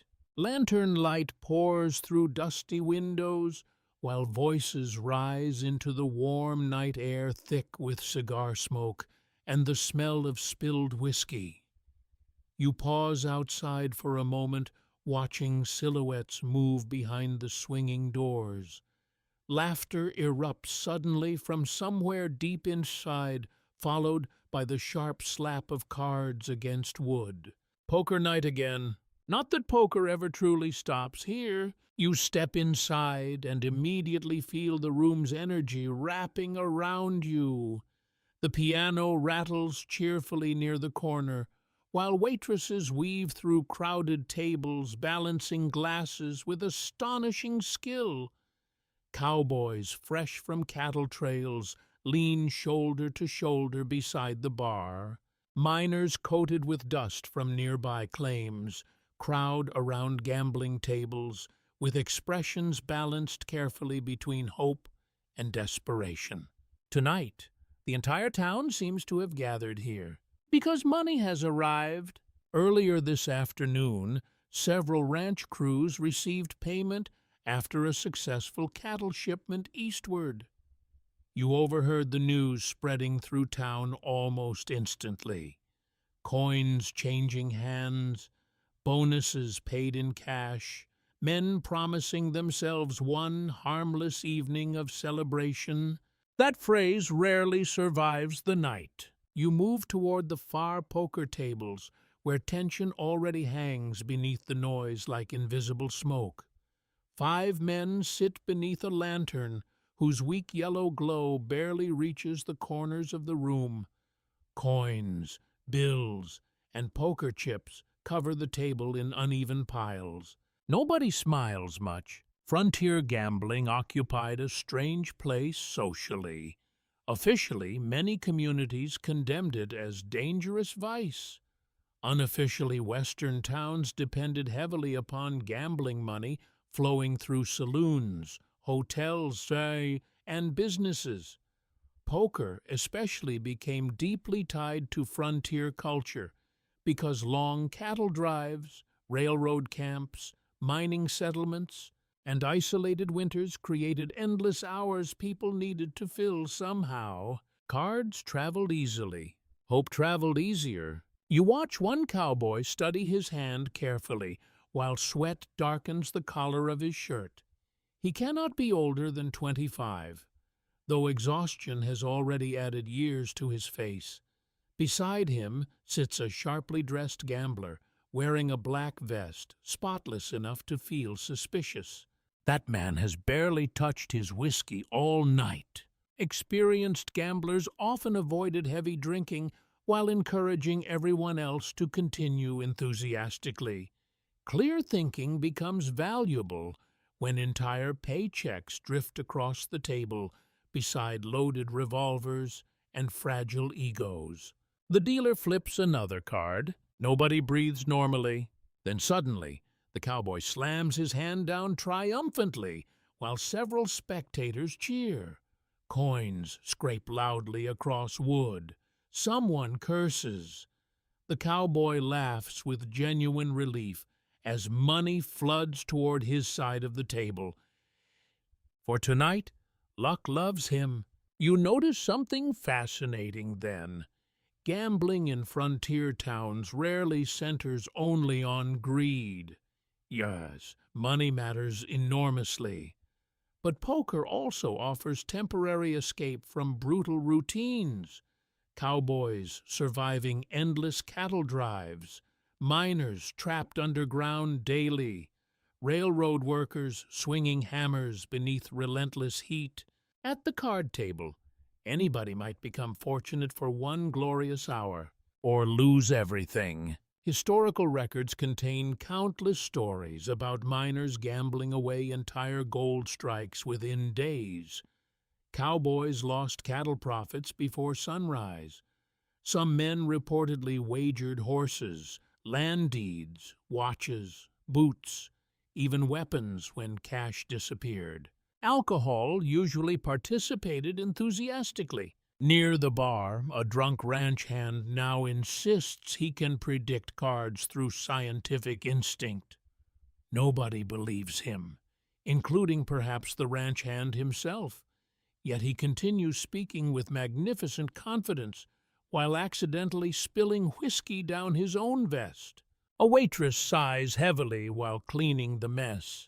The piano player shifts into a faster tune. Energy rises across the saloon. More drinks arrive. Cigarette smoke thickens beneath the ceiling lamps until the entire room looks slightly blurred around the edges. Two miners begin arm wrestling near the back wall, while spectators shout increasingly terrible advice. And through all of it, the gamblers remain focused. You drift closer to another poker table where stakes have clearly become serious.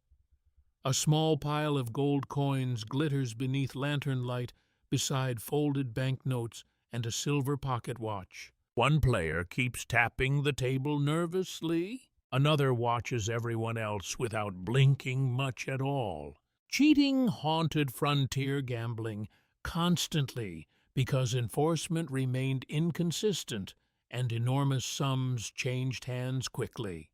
Marked cards, hidden aces, sleight of hand.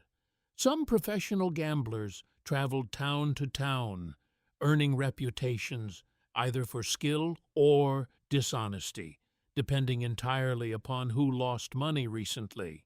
And accusations of cheating often ended badly. You hear voices lowering now around the table. One gambler narrows his eyes. Funny how you keep drawing miracles. The sharply dressed man in black vest smiles faintly. Maybe the Lord favors sinners tonight. That answer does not improve anything. The room around the table quiets subtly, while nearby players pretend not to notice. You recognize the atmosphere immediately now, the same invisible tension that always appears before trouble in this town. Hands drifting closer to belts, chairs shifting backward slightly. The accused gambler places his cards down calmly. 4 queens, a devastating hand. The nervous cowboy across from him stares in disbelief before slamming both palms against the table hard enough to rattle glasses. You're dealing crooked. Nobody moves. The piano continues playing for several more notes before slowing uncertainly into silence. Across the saloon, conversations fade one by one as people notice the confrontation spreading outward like ripples across water. The gambler in black vest still smiles, but his eyes no longer do. "Careful," he says softly. The cowboy stands abruptly, knocking over his chair. For one terrible second, the entire room seems balanced upon a knife edge. You hear boots scraping against wooden floors. Somebody mutters a prayer near the bar. The bartender quietly reaches beneath the counter again. Then the sheriff appears from nowhere. Honestly, you begin suspecting he sleeps inside the saloon walls like an exhausted ghost. He steps directly between the men without hurry.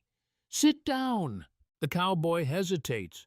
The sheriff repeats himself once. "That proves enough." Slowly, angrily, the cowboy lowers himself back into the chair while the gambler gathers his winnings with practiced calm. Nobody apologizes. Nobody admits wrongdoing. The piano player cautiously resumes music, while conversations slowly return around the room. But the mood has changed now, because everybody understands how close fortune and disaster live beside each other in this lawless western town, sometimes separated only by a single card. 3 days later, the cowboys arrive. You hear them before you see them. A low thunder of hooves rolls across the prairie beyond town, while dust rises along the southern trail in enormous drifting clouds. People emerge from storefronts almost immediately. Shopkeepers pause mid-conversation. Children climb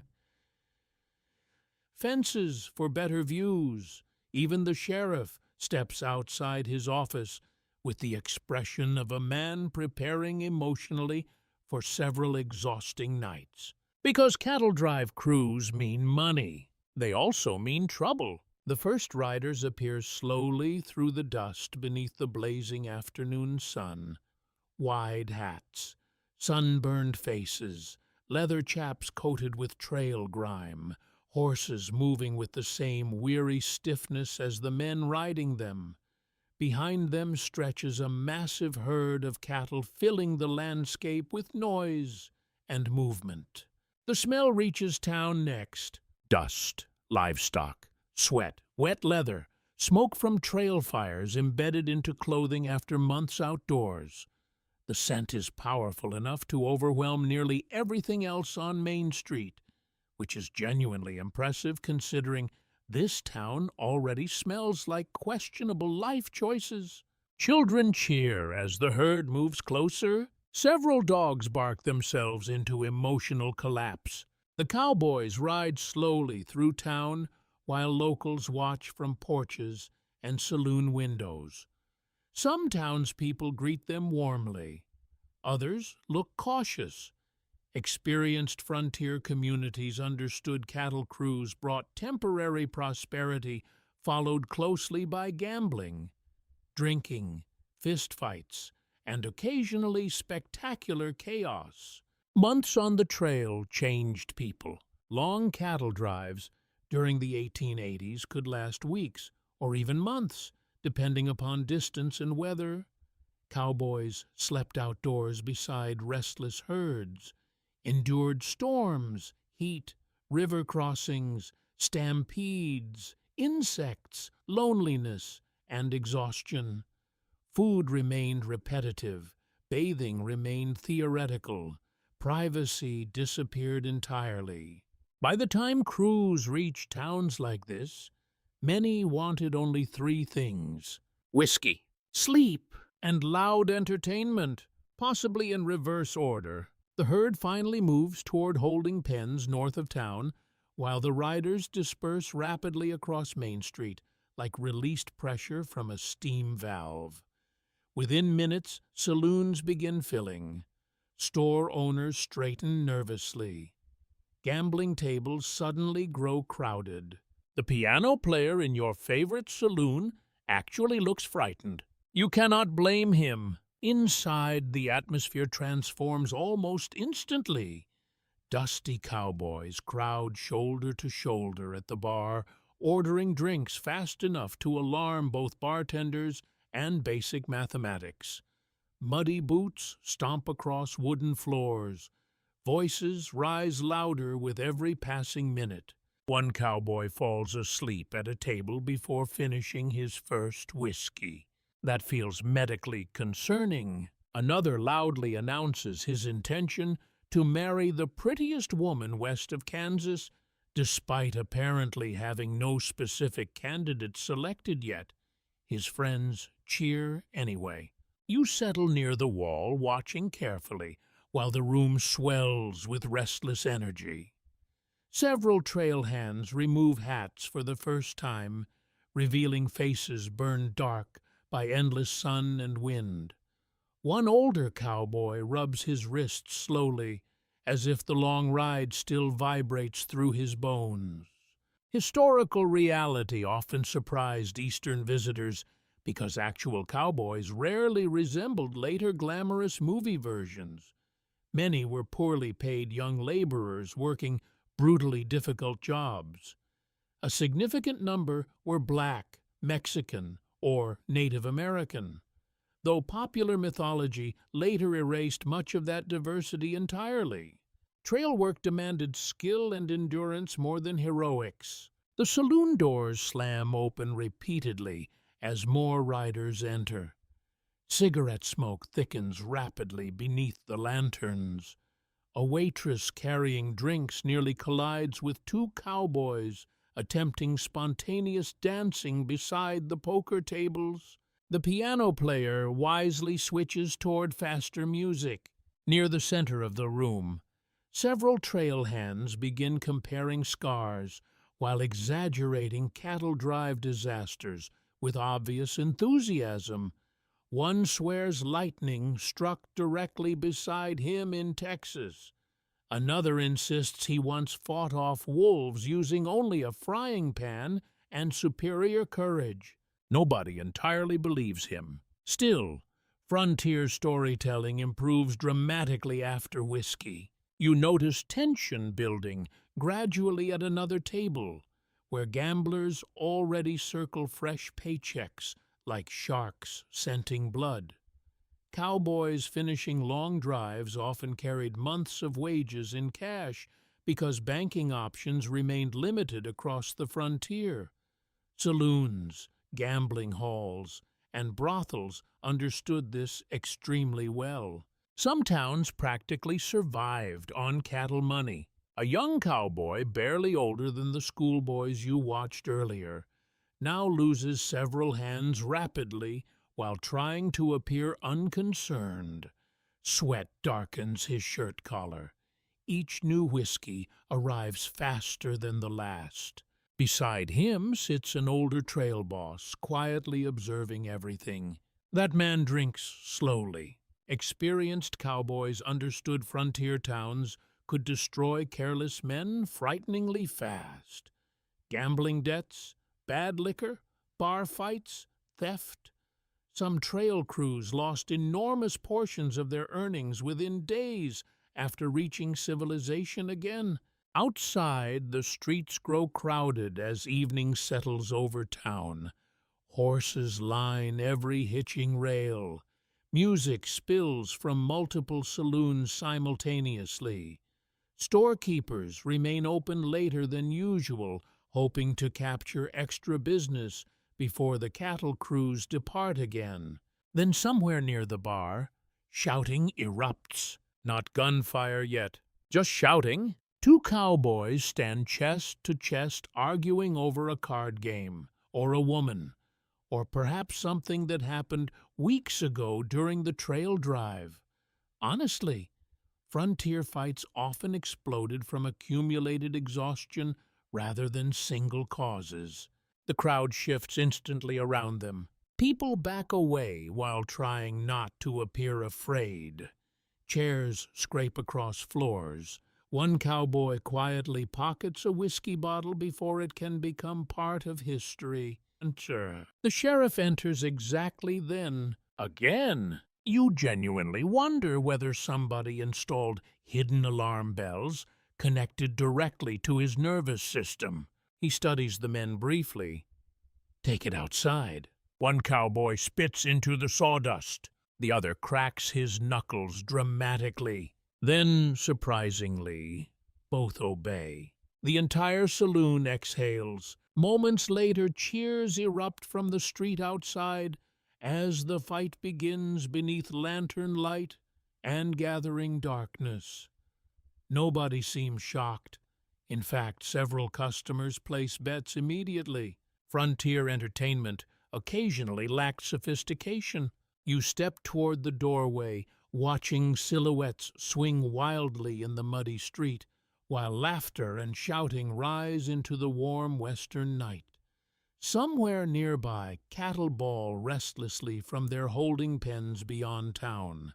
And as the piano resumes behind you, while cowboys celebrate temporary freedom from the trail, you realize this lawless town survives partly because chaos itself has become business. The fight outside the saloon does not last long, but it echoes through the entire town. Not because it is especially violent, not because it is particularly skillful, but because it confirms something everyone already knows and pretends not to think about too often. Tension here is always close to the surface. You stand near the saloon doorway, watching lantern light flicker across muddy street puddles, while two cowboys circle each other with slow, tired movements. The earlier energy of the cattle arrival has shifted now into something heavier, slower, more familiar. One man swings, misses. The other responds with a shove that sends both of them stumbling backward into the mud. Someone in the crowd laughs. Another shouts encouragement like this is a sporting event rather than two exhausted men trying to resolve something that probably stopped making sense hours ago. Then the sheriff steps outside again. He does not rush. He never seems to rush. That might be his most powerful tool. "Enough," he says calmly. Nobody argues at first. The cowboys hesitate, breathing hard, hands still half raised. One of them spits blood into the dirt and mutters something about stolen wages or dishonor or possibly both. The other adjusts his hat like he is trying to remember why he is angry in the first place. The sheriff takes one step forward. That is enough. They separate. The crowd loses interest almost instantly and begins drifting back toward the saloon, as if the fight was simply a brief advertisement break in the evening's real entertainment.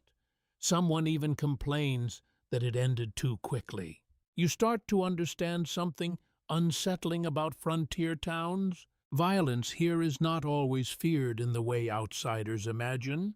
It is managed, contained, occasionally even consumed socially like entertainment, though nobody would openly admit that. Most residents simply develop habits for avoiding escalation unless absolutely necessary. Life continues because it must. Inside the saloon again, the atmosphere is louder than before. The cattle money has fully entered circulation now. Whiskey flows faster, poker tables are packed tighter, laughter rises in uneven waves, while the piano player shifts between cheerful tunes and something that almost sounds like exhaustion. You move through the crowd carefully. Everywhere you look, money is changing hands. Cowboys gamble with fresh wages still carrying trail dust in their pockets. Miners spend days of labor in single hands of cards. A pair of railroad workers argue over dice near the back wall, while a waitress expertly avoids being pulled into their orbit. And somewhere in all of it, the gambler in the black vest sits perfectly still. You notice him again immediately, not because he is loud. He is the opposite. He barely speaks, barely drinks, barely reacts, yet everything around him seems to orbit subtly in his direction, like people instinctively recognize someone who understands the mechanics of risk better than they do. He wins again, not dramatically, not suspiciously, just consistently enough that discomfort spreads quietly through nearby tables. You hear murmurs begin. Lucky. Too lucky. Always the same cards. Frontier gambling rarely required formal accusations to turn dangerous. Suspicion alone was often enough, especially when money was involved and alcohol had been flowing for hours. The sheriff is still outside dealing with the cowboys, which means there is a brief window where tension can grow without immediate interruption. You feel it building. A chair scrapes sharply. The cowboy from earlier, the younger one from the cattle drive, stands up from his table, holding a handful of cards loosely. His face looks less drunk now, and more focused in a dangerous way. "You been dealing clean?" he asks quietly. The black vest gambler finally looks up. "Excuse me." The cowboy steps closer. "I said you been dealing clean." The room shifts again. Not suddenly, not violently, but collectively. Conversations drop by small degrees, chairs adjust, bodies subtly reposition. The saloon begins doing what it always does when trouble might be forming. Preparing. The gambler smiles faintly. "Son, you're losing because you're playing poorly." That answer lands badly. The cowboy slams his cards onto the table. "I saw you mark that deck." A pause. long enough for everyone to hear the piano stop again. It always seems to stop at the worst possible moments. The gambler sighs as if genuinely disappointed by the interruption. If you want to make accusations, make them after you sober up. That line might have worked in another place. Not here. A chair tips over loudly behind the cowboy as someone stands too quickly. Another man mutters something about cheating being a hanging offense in certain counties. The air becomes tight enough that even the bartender stops wiping glasses. You notice the sheriff is not inside, still outside somewhere. Unfortunate timing. The cowboy reaches for the gambler's collar, and that is when the gambler moves. Not fast like a gunfighter in stories, not dramatic, just efficient. His hand catches the cowboy's wrist and twists it slightly. Enough pain to force reaction, not enough to escalate fully. A controlled, practiced motion. He speaks quietly. "You don't want this." For a moment, neither man moves.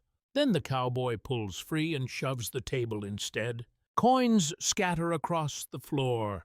That sound alone triggers something across the room. Not chaos yet, but readiness. You hear chairs shifting again, a bottle being set down carefully, someone exhaling slowly like they have been holding breath for too long. The gambler stands now. Slowly, the saloon feels smaller suddenly, and then, as if summoned by the town's collective anxiety, the sheriff finally enters through the door. He looks at the scene once. Only once. "What now?" he says flatly. Nobody answers immediately. Even the cowboy hesitates. The gambler smooths his vest. The sheriff sighs. And in that exhausted moment, you realize something important about this town. Order does not arrive quickly here. It arrives late, tired, and usually already annoyed. The sheriff does not raise his voice. He never needs to. Instead, he stands in the center of the saloon like a man who has already seen this exact situation too many times to be impressed by it.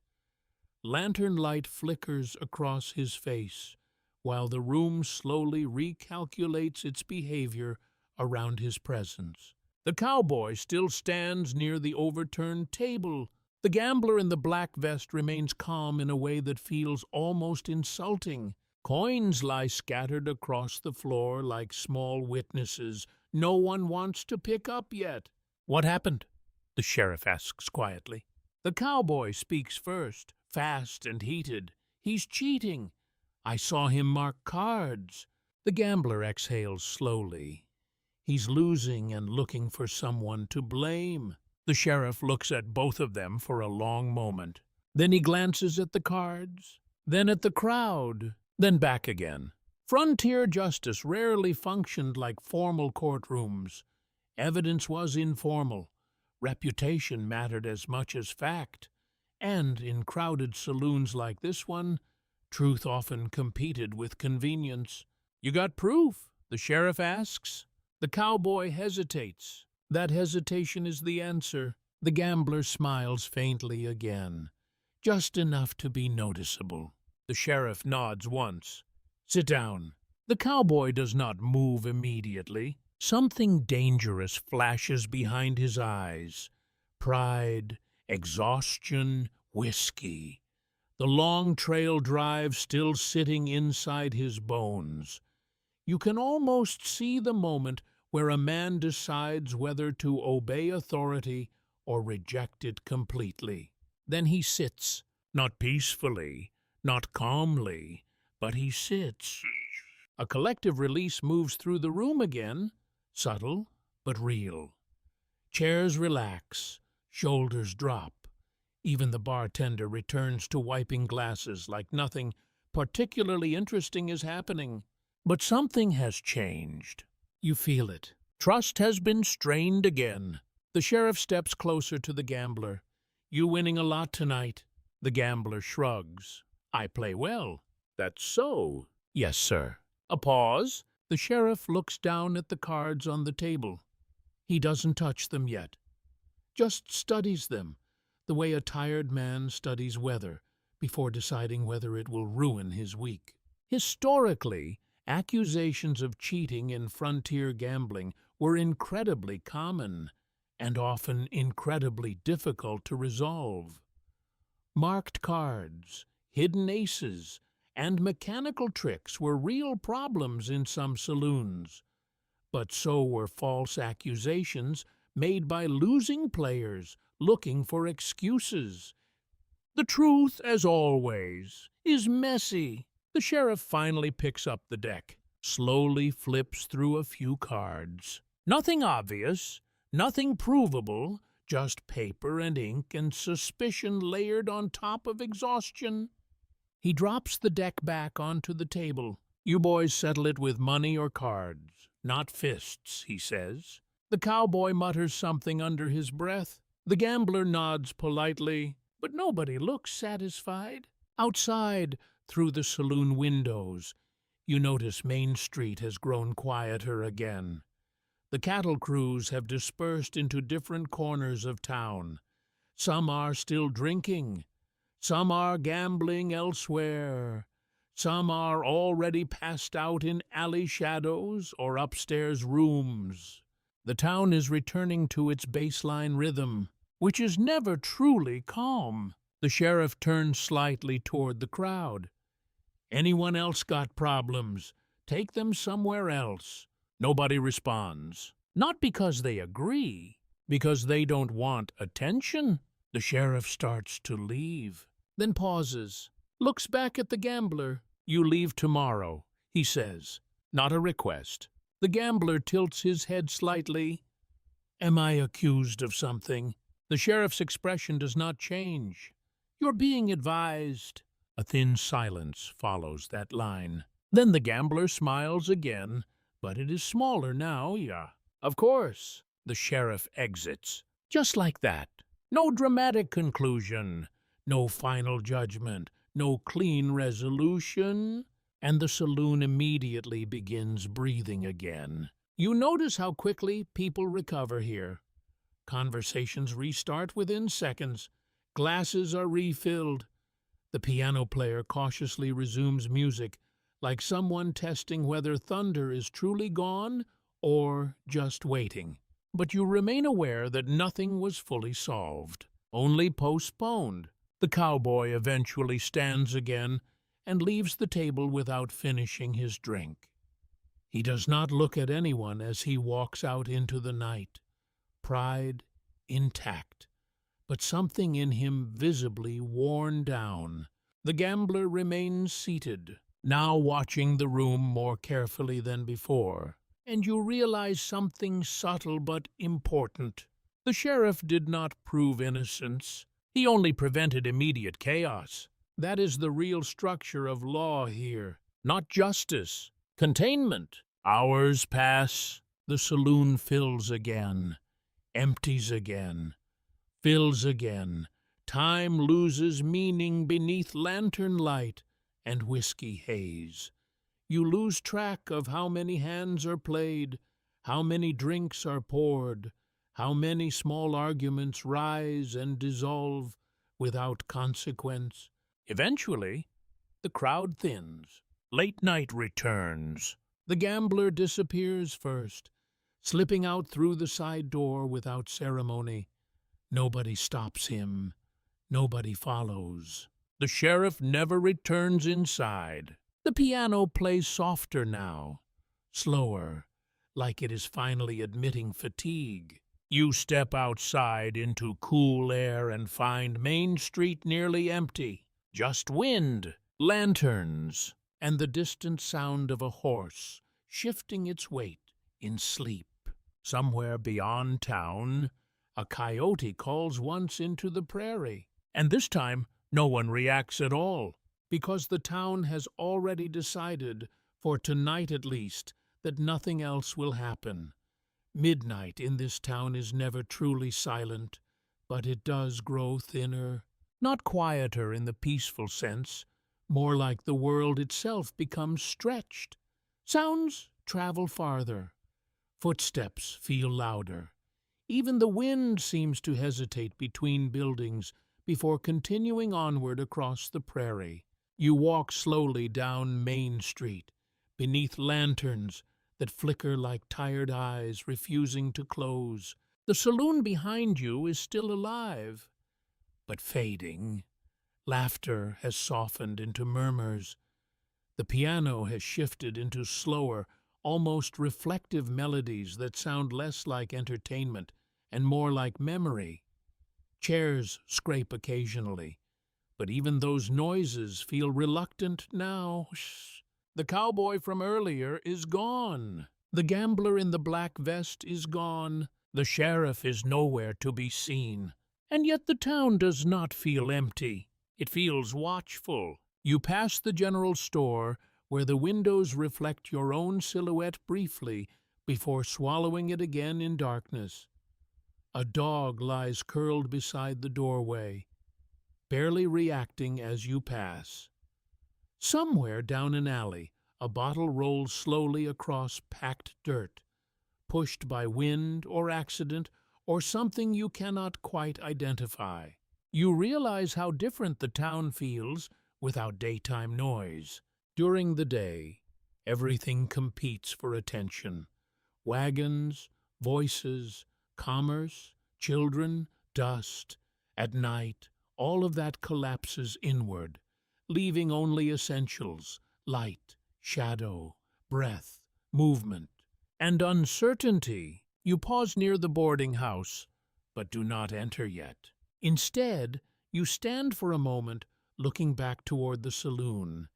Its windows glow warmly, almost invitingly, like a living organism refusing to sleep. Inside, life continues in fragments.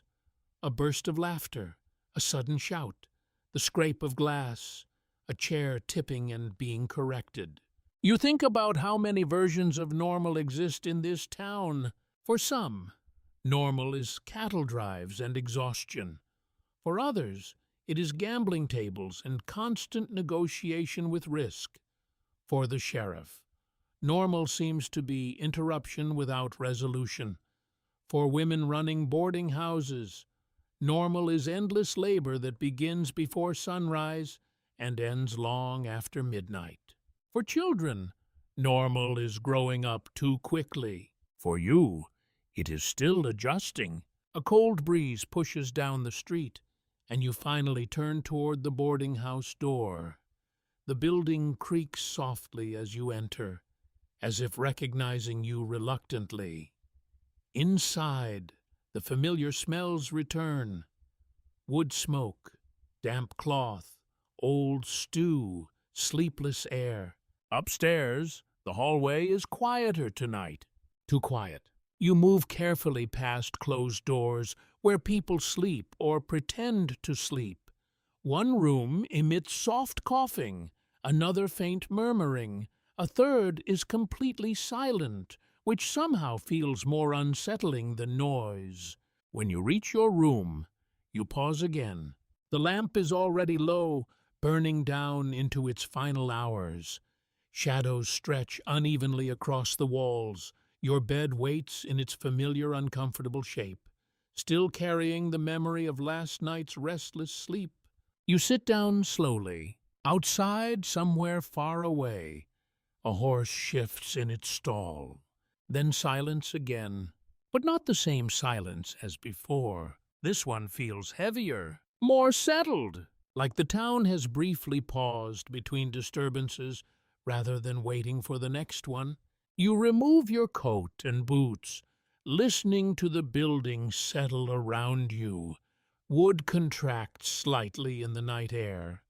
Pipes creak faintly. Somewhere below, a floorboard snaps as someone turns over in sleep. Frontier towns never truly stop sounding alive. Even when nothing is happening, you lie back and stare at the ceiling while exhaustion pulls gently at your thoughts. The events of the day drift through your mind in fragments. The saloon tension, the gambler's calm smile, the sheriff's tired authority, the cowboy's anger dissolving into reluctant obedience. None of it feels fully resolved, only contained. That word returns again. Contained. It seems to define everything here more accurately than lawful or lawless ever could. This town is not chaos without structure. It is structure constantly negotiating with chaos, minute by minute, night by night. Outside, wind rises slightly again and moves along the roofline like a distant ocean. You close your eyes. Somewhere far away, a lone piano note echoes faintly through the night air, likely from a saloon door left open too long. Then even that disappears. And for the first time since arriving, the town finally feels as if it might allow itself a few hours of uneasy rest. Morning arrives with the sound of metal wheels on wood. Not softly, not gradually. The entire town seems to wake up at once when a long freight wagon rattles down Main Street, its iron-rimmed wheels striking uneven boards and hardened mud with a rhythm that echoes between buildings like a drum announcing work has already begun. You open your eyes to pale sunlight filtering through dusty glass. The air in your room feels slightly different this morning. Less tense, not peaceful exactly, but steadier. The kind of steadiness that follows nights when nothing major collapsed, burned, or exploded. From outside, you hear the familiar layering of frontier life restarting. A rooster crowing far too confidently for how early it is, horses stamping and snorting, a blacksmith hammering iron already, as if yesterday never ended, voices calling across alleys, a dog barking at nothing in particular, which seems to be its permanent occupation. You sit up slowly. Your body still remembers exhaustion from last night, but something in the town has shifted. There is movement everywhere now, but it feels organized in a different way. Not chaotic tonight's energy, but forward-moving. You dress and step outside. Main Street is brighter than usual. The sun sits high enough now to reveal every imperfection the night hides. Mud tracks dried into uneven ridges, broken bottles half buried near fences, a wagon wheel missing a spoke leaning against the general store like it gave up trying to function. But there is also something new. Train whistles in the distance, not close yet, but present. A thin, sharp sound drifting across the prairie that makes several people pause mid-movement. Even the blacksmith briefly stops hammering to listen. The sheriff, standing outside his office with a cup of coffee, tilts his head slightly toward the horizon.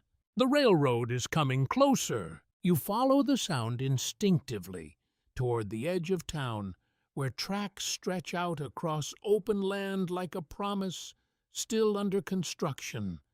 Dust rises faintly in the distance, where a long line of steel is slowly becoming real infrastructure instead of rumor.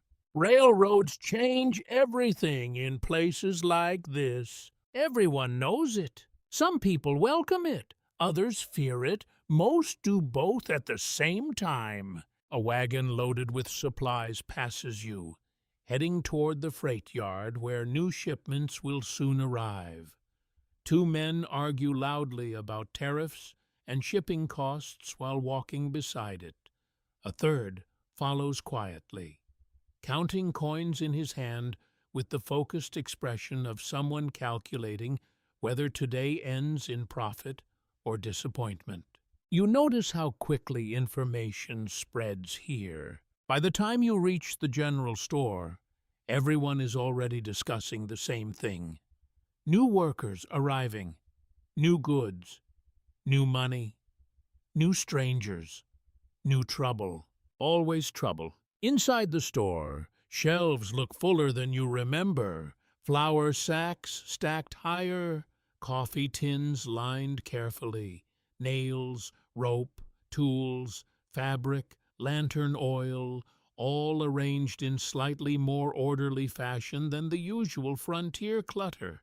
The storekeeper looks unusually alert. He watches customers closely, but not with suspicion exactly, more like anticipation. You hear it too. He says as you enter. You nod. He leans forward slightly. Railheads moving west.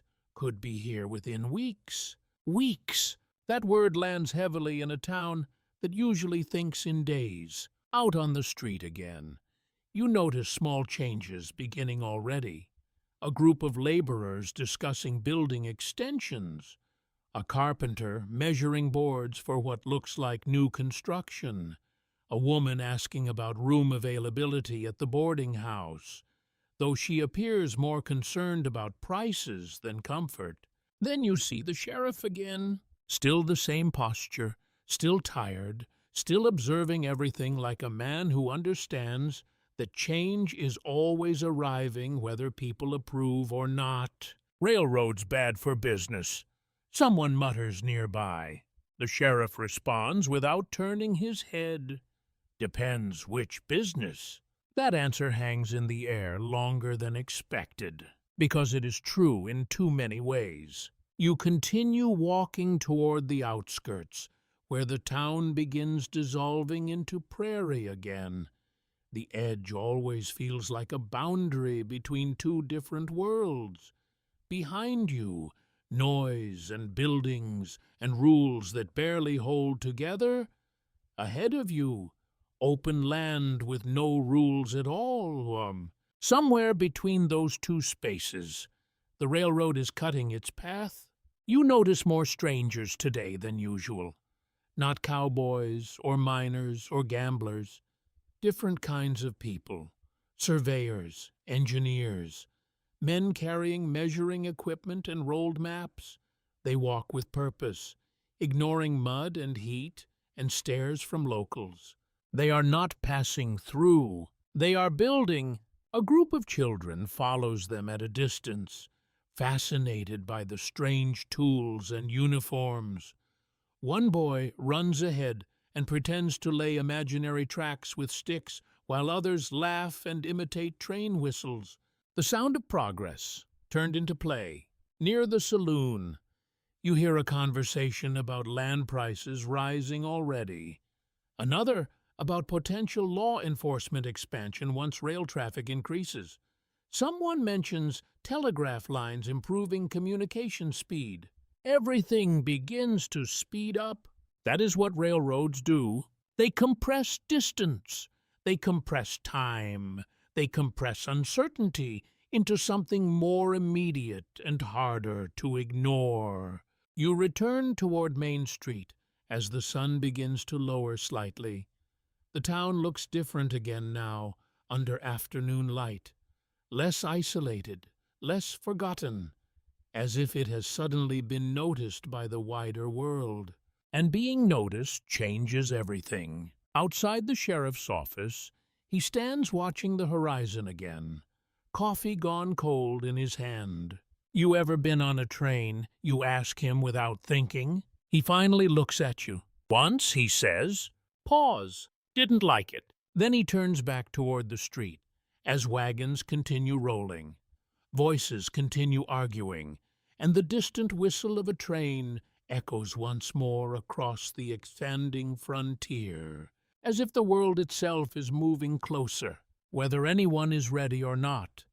By the time evening returns, the town is no longer arguing whether the railroad will arrive. It is arguing how fast. That shift alone changes the mood in ways you can feel rather than hear. Conversations on porches become sharper. Deals in the general store become more cautious. Even laughter in the saloon feels slightly restrained, as if people are suddenly aware they are no longer alone in a vast, empty landscape. Something is coming closer, and everyone knows it. You stand outside the boarding house, watching wagons pass while dust rises in soft golden sheets behind them. The sun sits lower now, stretching shadows long across Main Street. Those shadows seem to connect buildings that used to feel separate, almost as if the town is being stitched together more tightly. A man nearby nails a fresh board onto a storefront. Then another, then another. Construction starts before permission finishes being discussed. That is another frontier habit you are beginning to understand. Decisions often arrive through necessity rather than planning. At the far end of town, surveyors are still working. They plant markers in the ground with careful precision, calling out measurements in steady voices. A rolled map flaps in the wind like something alive trying to escape. A small crowd watches them, some curious, some worried, some already calculating. You hear someone say land values will triple. Someone else says it will destroy the town. Both statements sound equally confident. Neither sounds fully certain. You walk toward the saloon out of habit more than intention. The building feels different today. Not physically, but emotionally. Like it is no longer just a frontier gathering place. It is becoming something positioned along a future route. Inside, the saloon is unusually quiet for this hour. Not empty, never empty, but subdued. Even the piano plays softer, slower, as if respecting a shift in atmosphere it does not fully understand. The bartender wipes glasses more carefully than usual. Conversations are lower, more deliberate. At one table, two men argue over property boundaries. At another, someone reads a newspaper reporting expansion plans from distant cities. And in the corner, the gambler in the black vest is back.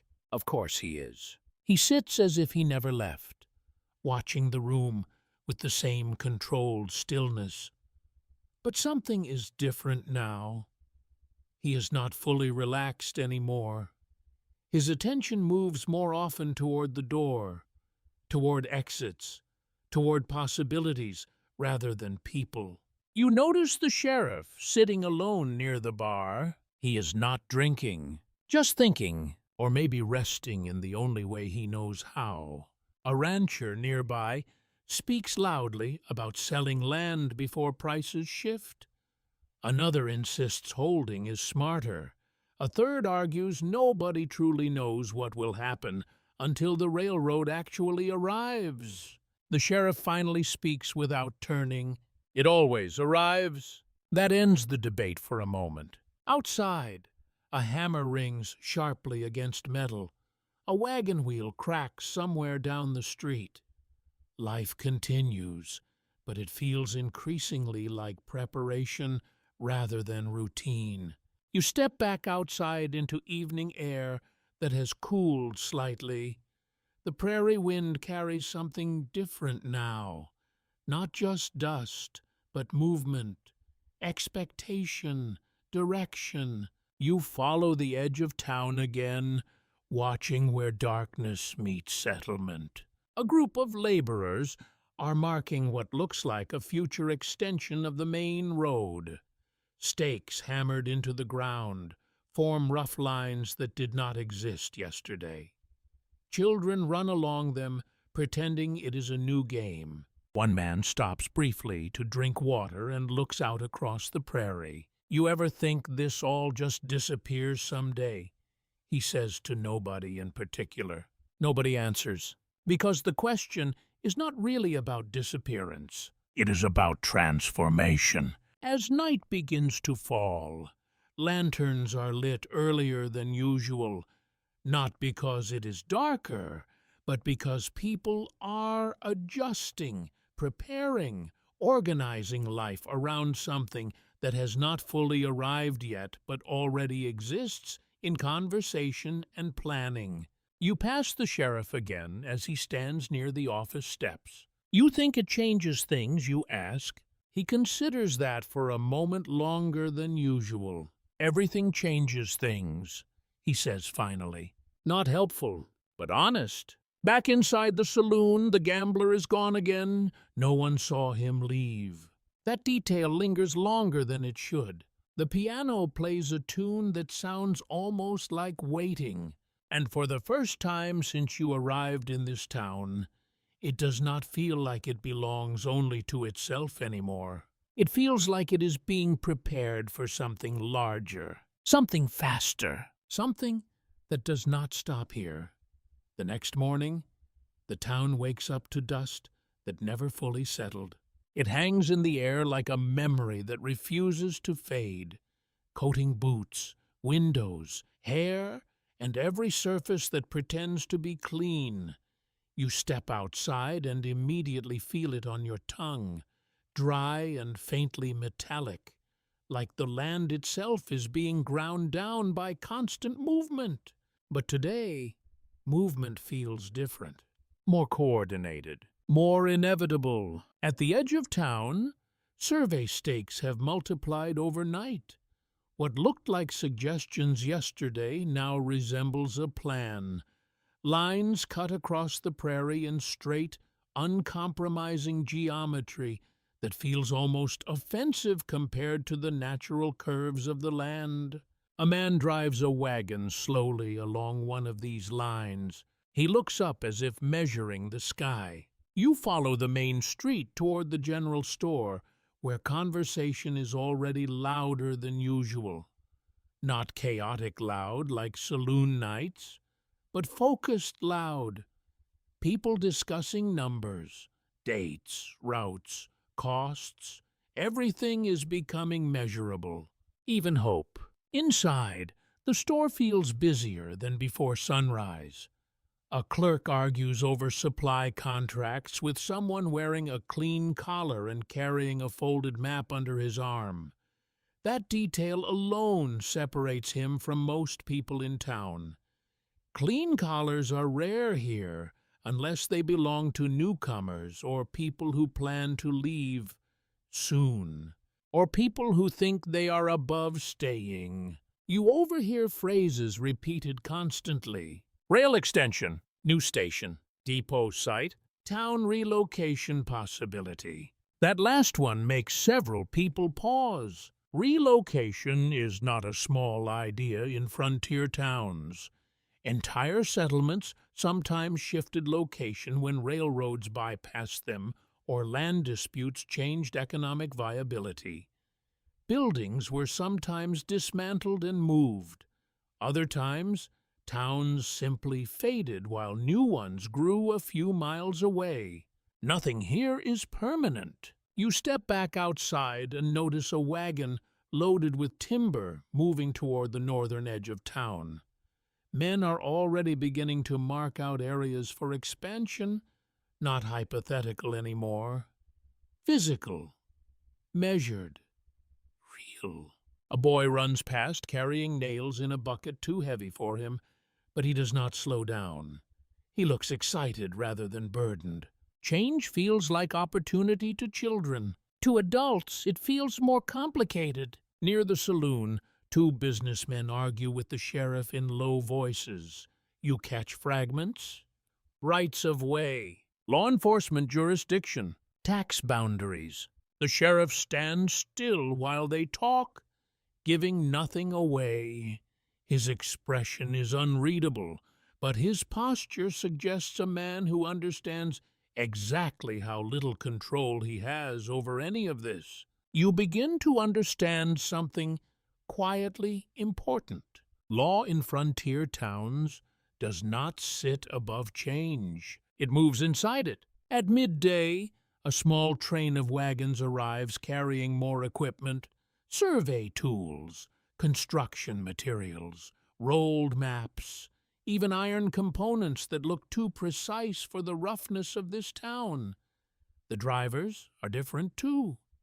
Not cowboys, not miners, not gamblers. Engineers. They walk with certainty that feels slightly out of place. You watch them unload near the edge of town while townspeople gather around at a respectful distance. It feels like watching the future arrive in pieces rather than one event. A woman beside you whispers, "They'll buy the land near the tracks first." Another replies, They already have. That conversation spreads quickly. By afternoon, landowners begin appearing on porches with sudden urgency. Conversations happen in hushed tones. Doors close more often. Deals begin forming faster than usual, sometimes without full understanding of what is being sold or why. The economy is shifting before most people can fully describe it. You walk toward the outskirts again, where the prairie opens wide and silent beyond the activity. Survey lines stretch farther now, cutting through grass that has not been disturbed in years. Men hammer stakes into ground with rhythmic precision. The sound carries strangely across the open air. Clack, clack, clack. It feels like counting down something invisible. At one point, you notice a group of native riders at a distance watching from the ridge line. They do not approach. They do not interfere.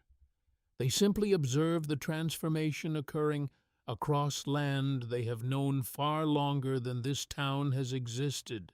A silence passes between worlds. Then they turn and leave. No one in town seems to notice, or perhaps they choose not to.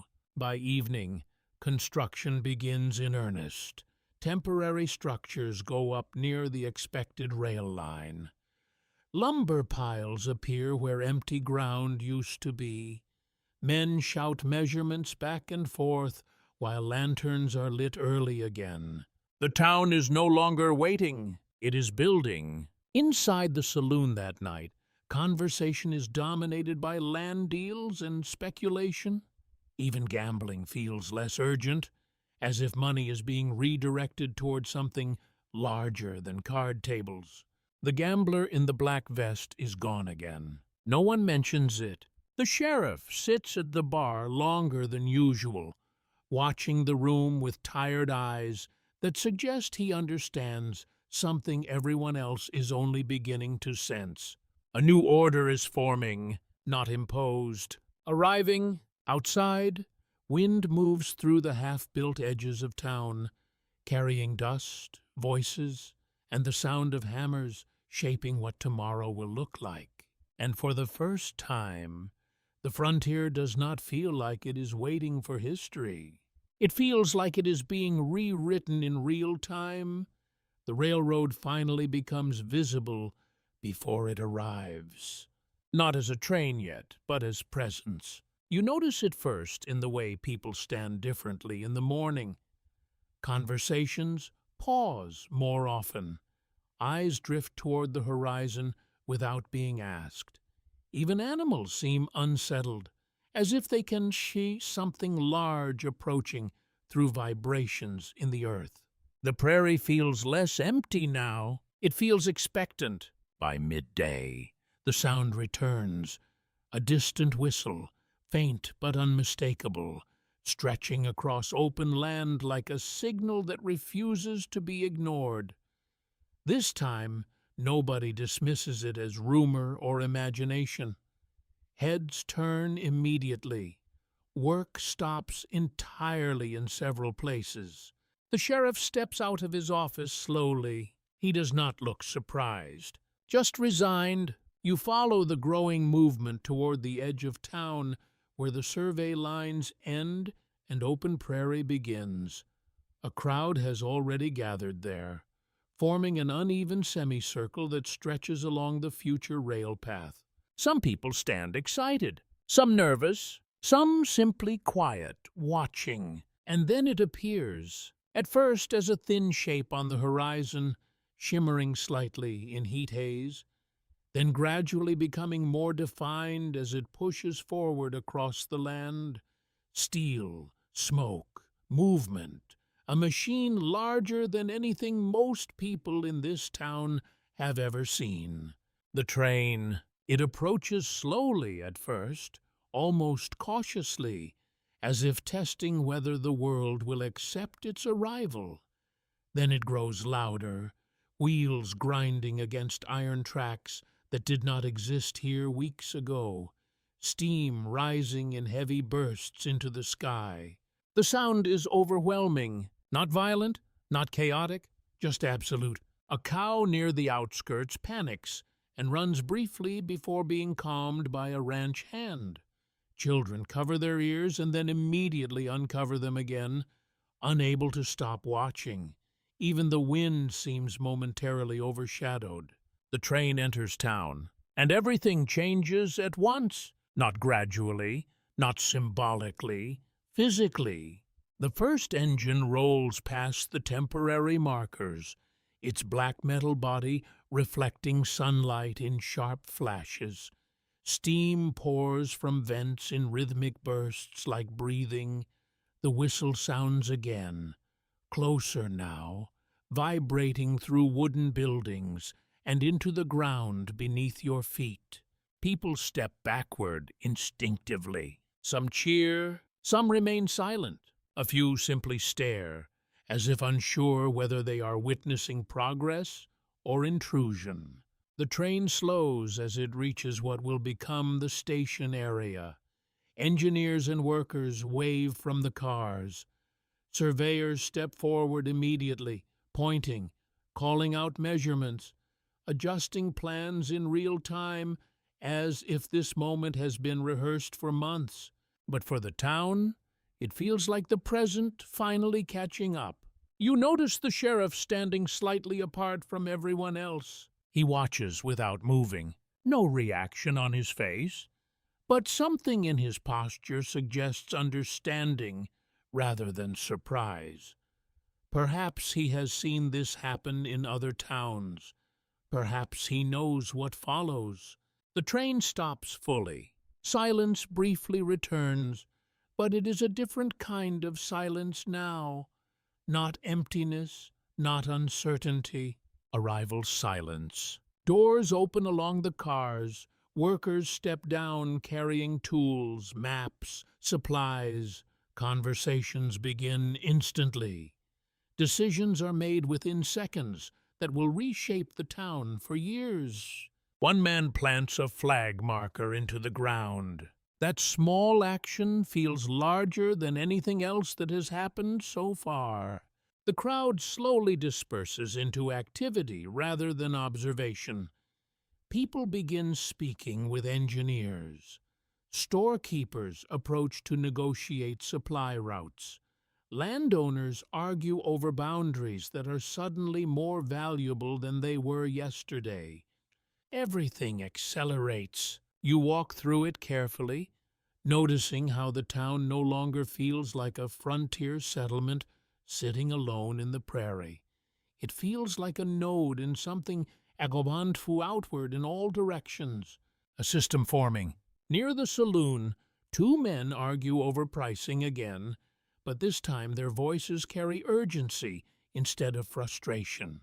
A woman writes notes quickly beside a crate of goods, already adjusting plans for increased demand. Even the barber shop looks busier as people prepare for meetings rather than social visits. Inside the saloon that evening, the atmosphere is completely transformed.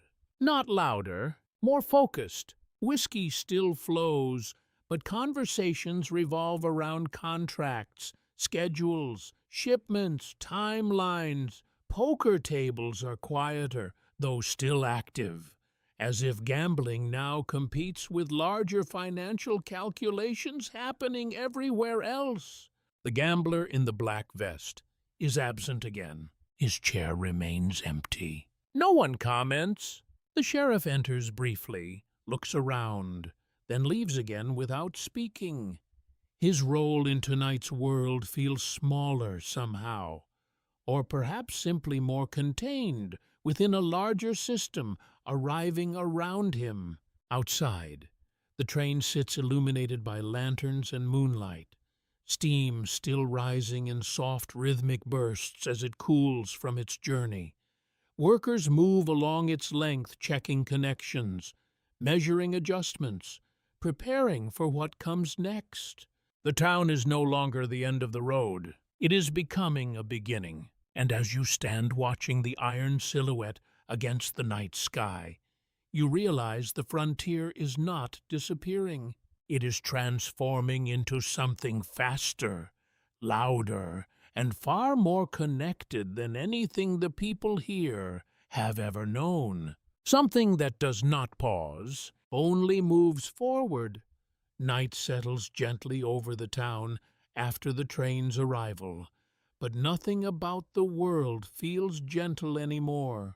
The steam engine remains on the edge of town like a sleeping giant, its metal body cooling slowly beneath the stars, while faint wisps of vapor drift upward into the night air. Lanterns line the temporary platform where workers still move in careful bursts of activity, checking bolts, measuring distances, speaking in clipped technical phrases that feel almost alien compared to the rough language of cowboys and miners. You stand a little distance away, watching. The prairie beyond stretches dark and wide as it always has, but now it feels closer somehow, as if the train has pulled the horizon inward and tightened it around the town. What once felt like isolation now feels like connection waiting to expand. People move differently tonight, not hurried in panic, not relaxed in routine, something in between.